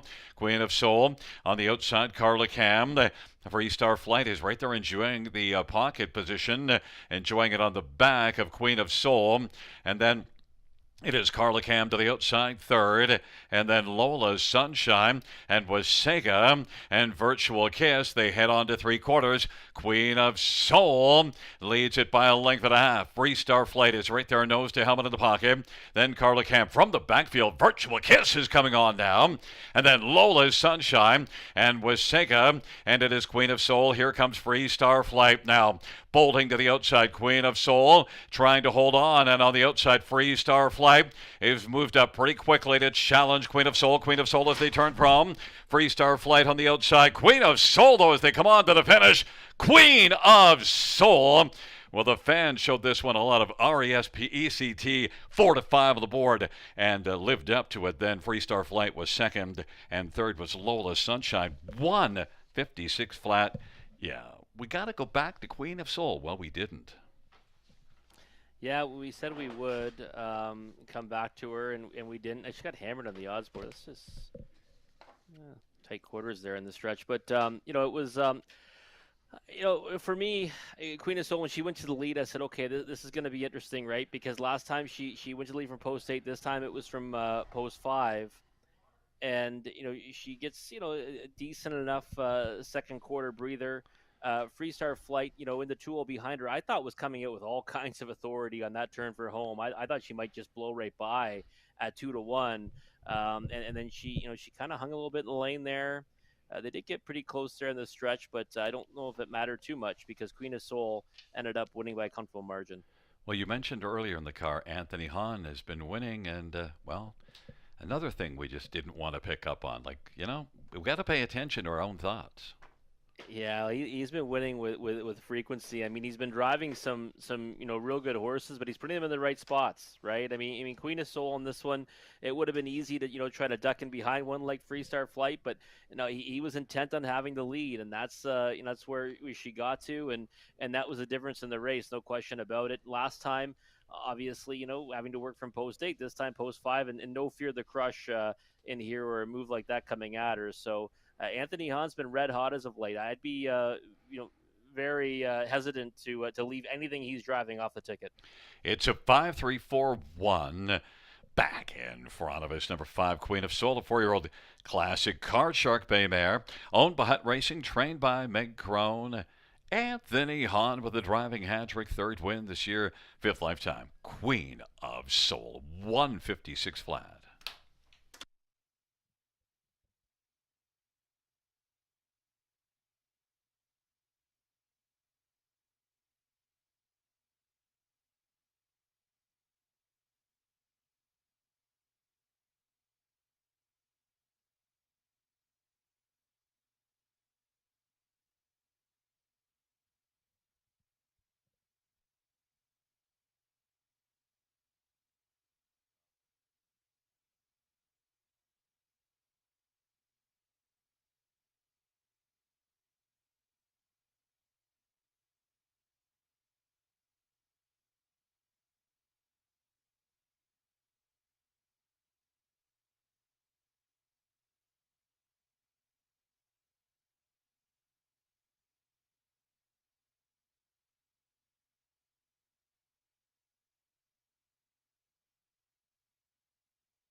The eighth race payout, 5 Queen of Soul, 360, 230, 240.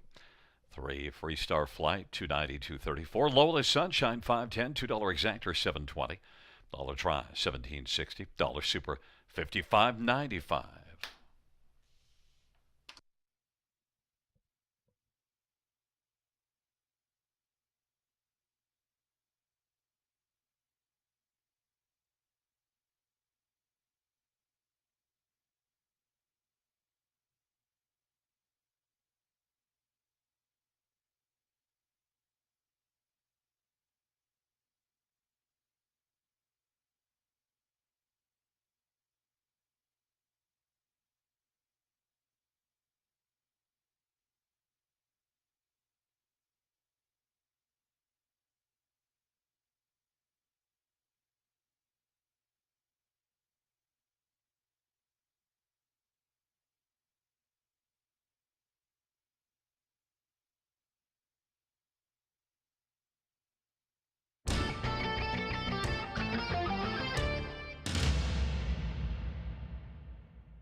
Eighth race, so her finish from the top, 462,315. That's 462,315.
Field for the ninth on parade. One Bolt Power, Jason Ryan for Maryland Bergen, Brenda Darrable.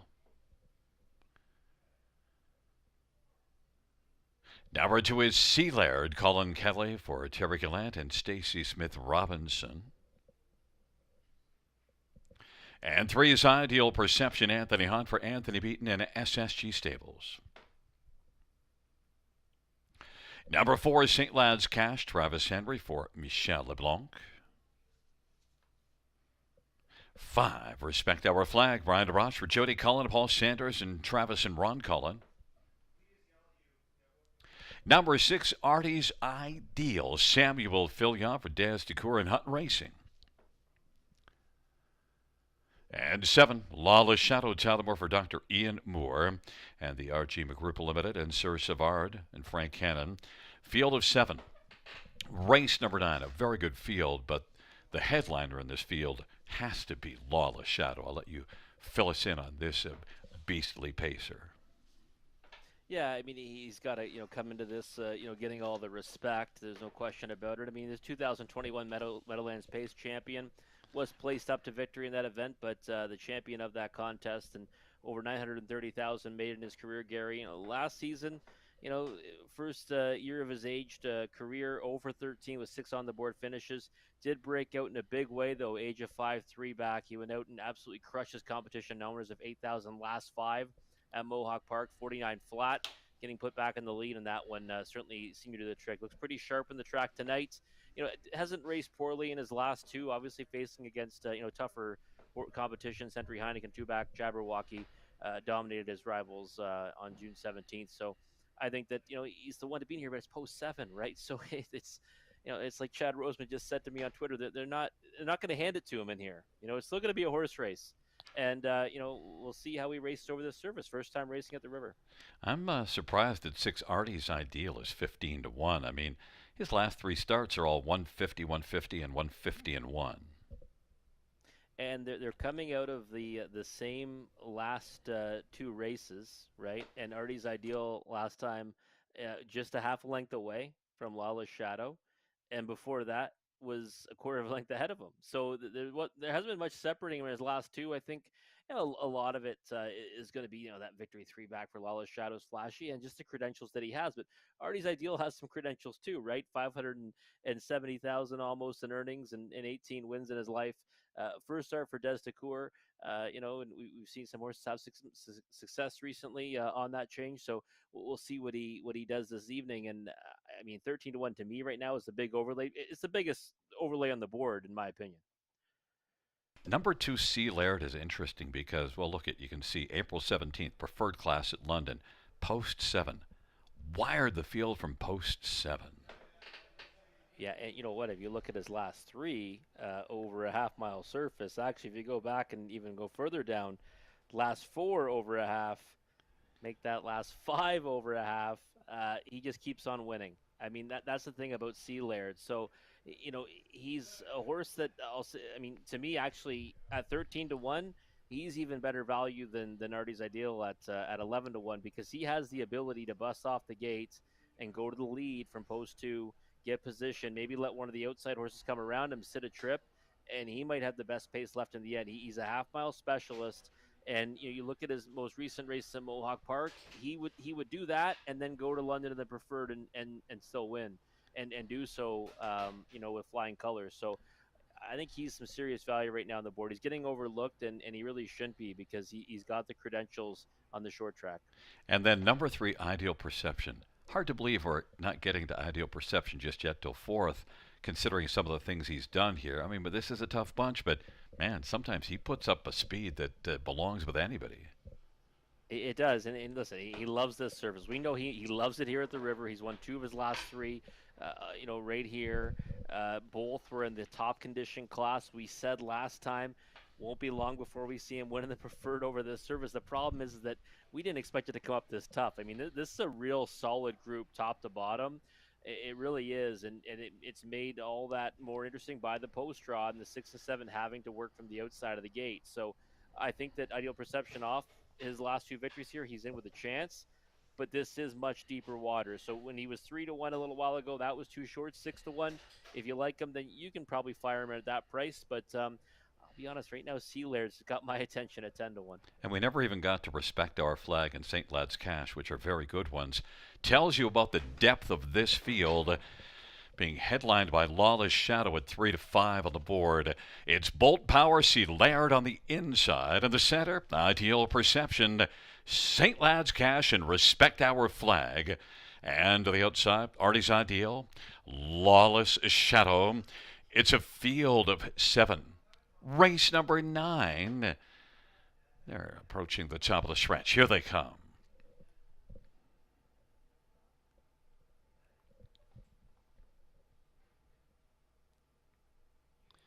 Field for the 9th race. They're at the start of the rough. Artie's Ideal is going to blast out. Bold Power on the inside. Lawless Shadow is also going to hustle early. See Laird and Ideal Perception. Then it is back to St. Lad's Cash and Respect Our Flag. Artie's Ideal is put into an ideal position early, has got the lead, and Lawless Shadow continues to drive on the outside. Bold Power is racing third, then a gap of 3, and it is C. Laird. Then it is back to Ideal Perception at St. Lad's Cash and Respect Our Flag, and Lawless Shadow now is coming on and taking the front. Artie's Ideal is racing second. Lawless Shadow at even money on the board, 26-3. A solid opening quarter. Artie's Ideal is racing second, is about 2 1/4 in arrears, and then Bold Power and C. Laird's racing fourth. Ideal Perception, then it is St. Lad's Cash and Respect Our Flag. Lawless Shadow and Tyler Moore's got the lead. On past the half they go of a 26-3 opening quarter. Half was recorded in 54-3, a 28-second second panel. Lawless Shadow, Artie's Ideal, and then Bold Power inside third. C. Laird now takes to the outside. Then Ideal Perception and St. Lad's Cash and Respect Our Flag. Lawless Shadow is leading as they race on down the back stretch. Advantage a length and 3/4. Artie's Ideal racing third is C. Laird. Then it is Bolt Power, Ideal Perception, Respect Our Flag, and St. Lad's Cash. It is still Lawless Shadow. Strong fractions, 3/4, 123-1. Lawless Shadow. Artie's Ideal is racing second, but Lawless Shadow is very fine on the lead. And then Artie's Ideal racing third. C. Laird from the backfield. St. Lad's Cash is kicking in hard. Lawless Shadow on down the stretch. Bribe gets a couple of taps, chasing now Artie's Ideal, but Lawless Shadow is the best. And Artie's Ideal was second. Then it was C. Laird and St. Lad's Cash. 51-4. Lawless Shadow said, yeah, I'm the real deal here. Yeah, he sure did. I mean, he just kept driving for the early lead, right? I mean, listen, those are monstrous fractions here at the river, 26-3, 54-3, and you kind of saw that, he was first over and driving. There was a big 3-hole to drop into. Tyler Moore says, I don't think so. We're going to keep on going for the lead here. And they kept on trucking through that mile, Gary. And you could see he looked pretty strong on the turn from home. He gets surging from Tyler in the stretch here. Artie's Ideal does come out and push him to the wire, but the race office had it right, and the 2 outside horses were much the best in there. The ones coming in, from Mohawk Park in the middle condition ranks, and that's the way it played out. Even money in the end. I mean, we saw him click down to 2-5 at one point, went back up to even money. Pretty wild that former Meadowlands Pace champion, get even money on him in the preferred here at the river. Yeah, just the post position scared people a little bit, but I think Lawless Shadow said, yeah, I don't really care. Just stand me to the front and let me keep on trucking. Yeah, looks pretty proud of himself right now, too, and looks sharp on the track right beforehand. And that effort, 3 back, I said, he was a different animal when being sent down the road on that occasion. It won with ease at Mohawk Park at 49 flat. Does the same again tonight and does so in 51-4 over this surface. Artie's Ideal, we thought was the second one in here, and did eventually drop down to 6-1. Didn't get the money early, but did get the respect. But Artie's Ideal certainly, as you mentioned, had been with Lawless Shadow and ended up finishing, about a little bit less than a length back, but still, it was the Lawless Shadow show. Yeah, it's funny. They've been finishing alongside each other, right? In their last couple starts, and I mean, they didn't get alongside Lawless Shadow, but he got within a length of him anyways. So that was kind of interesting. They do the same thing again here tonight. C. Laird, he got hammered down to 5-1 late. Nice effort, really, first over. I think he just wasn't ready for that kind of speed. First over, taking lots of air. Did well to finish third in the end. Lawless Shadow, a fine performance from a fine-looking horse, and Lawless Shadow's a 5-year-old shadow play horse. Dr. Ian Moore owns, along with R.G. McGripp Limited, Search of Art, and Frank Hannon. Dr. Ian Moore, the trainer. Tyler Moore, the winning driver. It's the second win this year, 11th lifetime. Lawless Shadow, 151 and 4. Giddy up.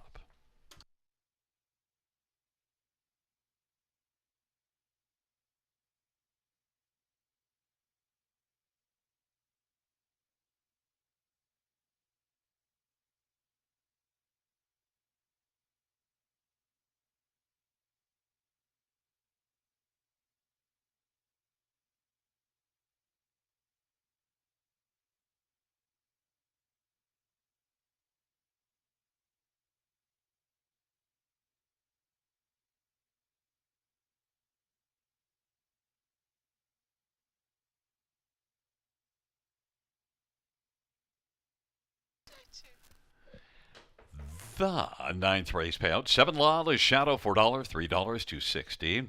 6 Artie's Ideal, $4.40, $3.40. 2 Sea Laird, $3.40. $2 Exactor, $19. Dollar Try, $50.80. The Dollar Super, $207.10.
Ninth race order finish: 6-3-7-4-5-2-1. That's 6-3-7-4-5-2-1.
Field for the 10th on parade 1 best show. Travis Henry for Ashley Lenvoy and Gino Toscani. To control the distance, Jay Harris for Craig Bars and Norko Sokolovic.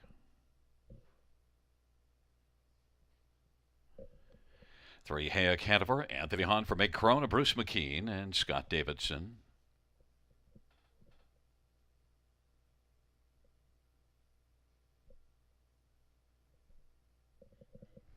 4 is Lions Shining, Samuel Filya for Ashley Lenvoy and Tom Knight.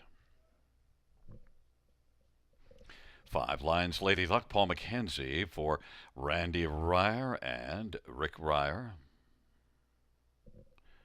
Number 6, Cheddar's Delight, Bruce Richardson for Bud Sinclair and Linda Richardson. And number 7, Good Enough for Me, Ryan DeRoche for David Keys.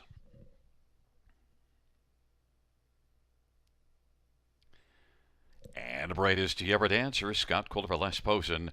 Field of 8, race number 10. Let's get a look at this field. It features the Super High 5, and we'll start with number 3, Hayek Hanover. And Hayek Hanover is one that, I got onto this one after that May 13th line at Flamborough from the trailer post, and I haven't left since. Now, you didn't back her last race, but that wasn't a bet against her. It was a bet for Duchess of Brand, and it was a pretty good start by Hayek Hanover. Yeah, and it was. Yeah, it was a solid effort to be second. She kind of, got shuffled back a spot, then came back on at that winner in the stretch, and coming off a break in stride, right? She broke from the pole position, 2 back here at the River as a hefty favorite at 30 cents to the dollar, and I thought it was a real nice, effort for her to get that flatline under her belt and only get beat just over a length to Duchess of Brant, who is doing really good things here. So looks a little bit hot on the track right now, but I think that she's on the gallop there. 2 to 5 on her. I would watch her off the gate tonight, no question about it. After just watching her get a little bit excitable here in the pre-race appearance, I thought she's going to be, a hefty odds-on favorite off that last effort. She, to me, looked like a probable winner on the card. But yeah, I'd be watching her now, Gary. After that. Yeah, we see that. Well, we said to control the distance might be the logical second choice here. Maybe we want to pinpoint this one and look 2 races ago was really good here. Yeah, it was inside draw on that occasion. Got to the lead. It had a wide margin at the quarter pole. Led for a long way. Duchess of Brant kind of just coasted by in the stretch. It was still a solid runner-up finish, and that of course was the time where Hayek Hanover made the break at the start. So likely benefited from that as well to get the play spot then. And last time in a Prospect Series event, Hanover Raceway Post 6, that's a pretty tough spot to leave from. Got away 7th off the gates. Never was really able to get into it, and I think getting back to the inside of the starting gate is going to help her chances immensely here tonight, and should be leaving out of there with authority. Looking for maybe the lead early and releasing Hayek Hanover, but maybe not if that one's putting those kinds of steps in. Number 4, Lions Shining. I didn't use this one, but you found something that you liked. Well, first start Ashley Lenvoy, and that's the one time that I kind of can get behind a horse that's missed significant time between starts is when they go to a new barn, right? This horse shipped up, from south of the border, raced most recently at Harris Philly, got beat a wide margin in a non-winners of 1 race there, but I like it when there's a little bit of time between starts and they go to a new barn. Gives them more of a chance to get them where they want the horse to be, and I think this filly has shown enough that she should be competitive against this group, and 25 to 1 on the board right now, worth being used somewhere in the high 5 anyways. I mean, last season 3 top 2 finishes at a 5 starts. This year 2nd and 6, but again, new barn, new outlook, new venue. We'll see if she can get a piece of it. Number 6, Cheddar's Delight. It looks bad when you see 8th by 11, but Fear the Crush was long gone, and we saw that one earlier. Cheddar's Delight moves in 1 spot on the gate. Yeah, I like that. 1 spot on the gates, and before that was a decent 4th in a race won by Blue Glamber. And looking at the latest one, post seven, when they just kind of stroke that off the page, and also like you said, going to beat by Fear the Crush, who I think we'd be more than happy to back in here, no question about it. So Cheddar's Delight, had a vet scratch sick, three back, and now races back in a regular rotation for the second straight start. I thought that this looked like a spot where she could wake up in a big way, right? Six top two finishes, 14 tries this season. Good value right now at 8-1. Not a bad place to go shopping if you want to beat the favorite. And you went to 5 lines, Lady Luck in the bottom. I actually used this one up a little higher for third. Yeah, a horse that picks up a lot of pieces, lots of checks, lots of underneath finishes, just 1 for 16 in her career. But she has hit the board on 8 occasions, so I think you can't leave her out of the high five. 10-1 on the board's probably the right price. I mean, if you're going to bet her to win, but I think more of a minor share is her ceiling in here. Glad to see Paul McKenzie back driving. He'd missed a few days from an accident last weekend. He's back in the bike, and glad to see Paul is okay. And right now, Best Show is not. Made a little bobble. Now did recover. Field is moving up. Best Show control the distance, and High Caliber in the center line. Shining in lines. Lady Luck to the outside. Cheddar's Delight good enough for me. And Tierra Dancer.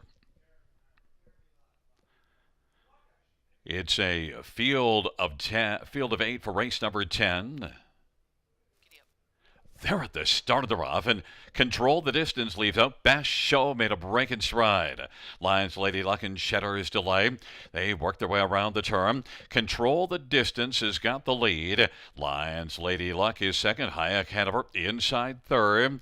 And then Cheddar's Delight is racing fourth.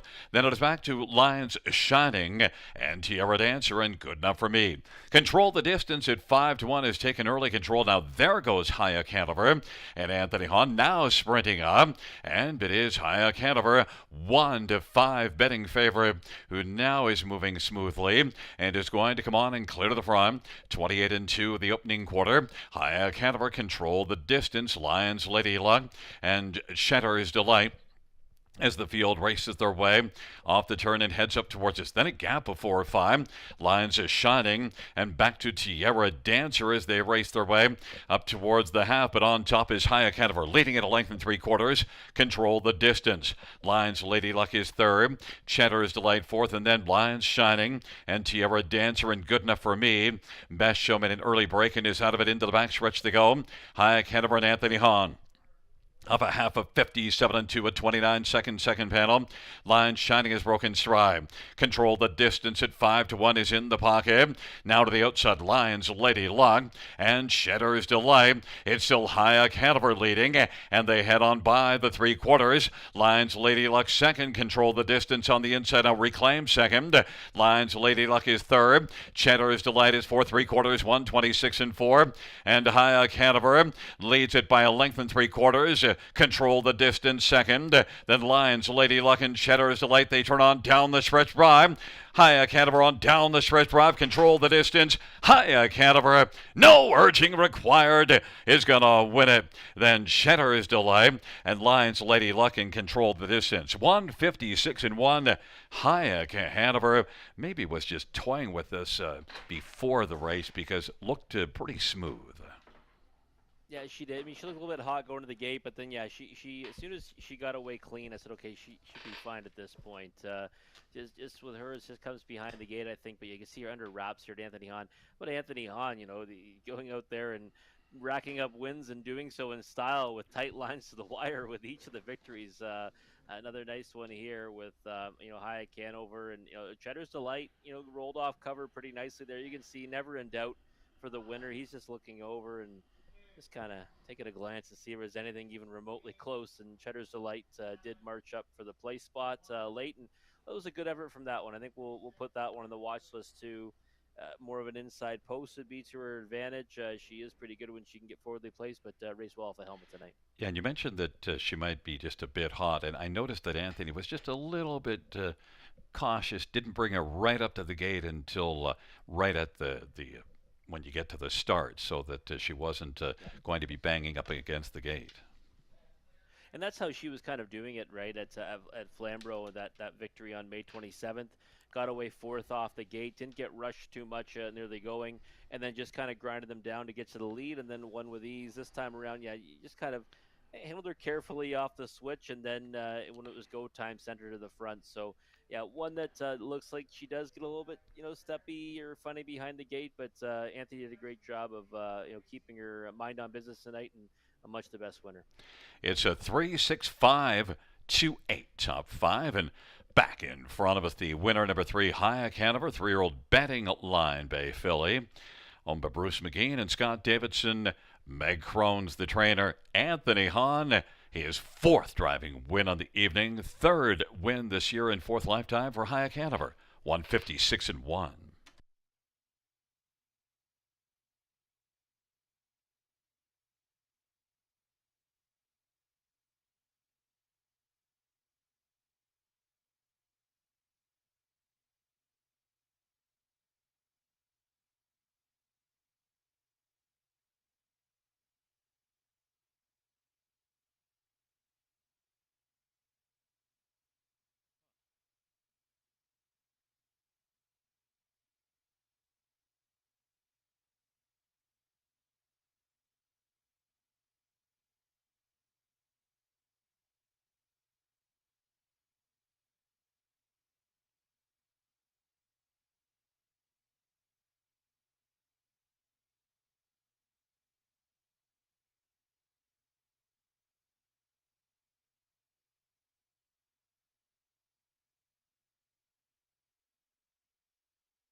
The 10th race payouts: 3 Hayek Hanover, 260, 210, 210, 6 Cheddar's Delight, 450, and 465 Lions Lady Luck, 290, $2 exact or $18.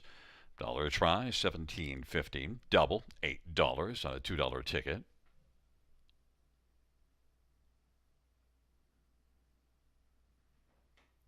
The dollar pick 3, 3 of 3, 10.50. Dollar pick 4, 15.65. Dollar pick 5, 23.45. Dollar high 5, 244.20.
The 10th race order finish from the top is a 741-83265. That's 741-83265 on the bottom.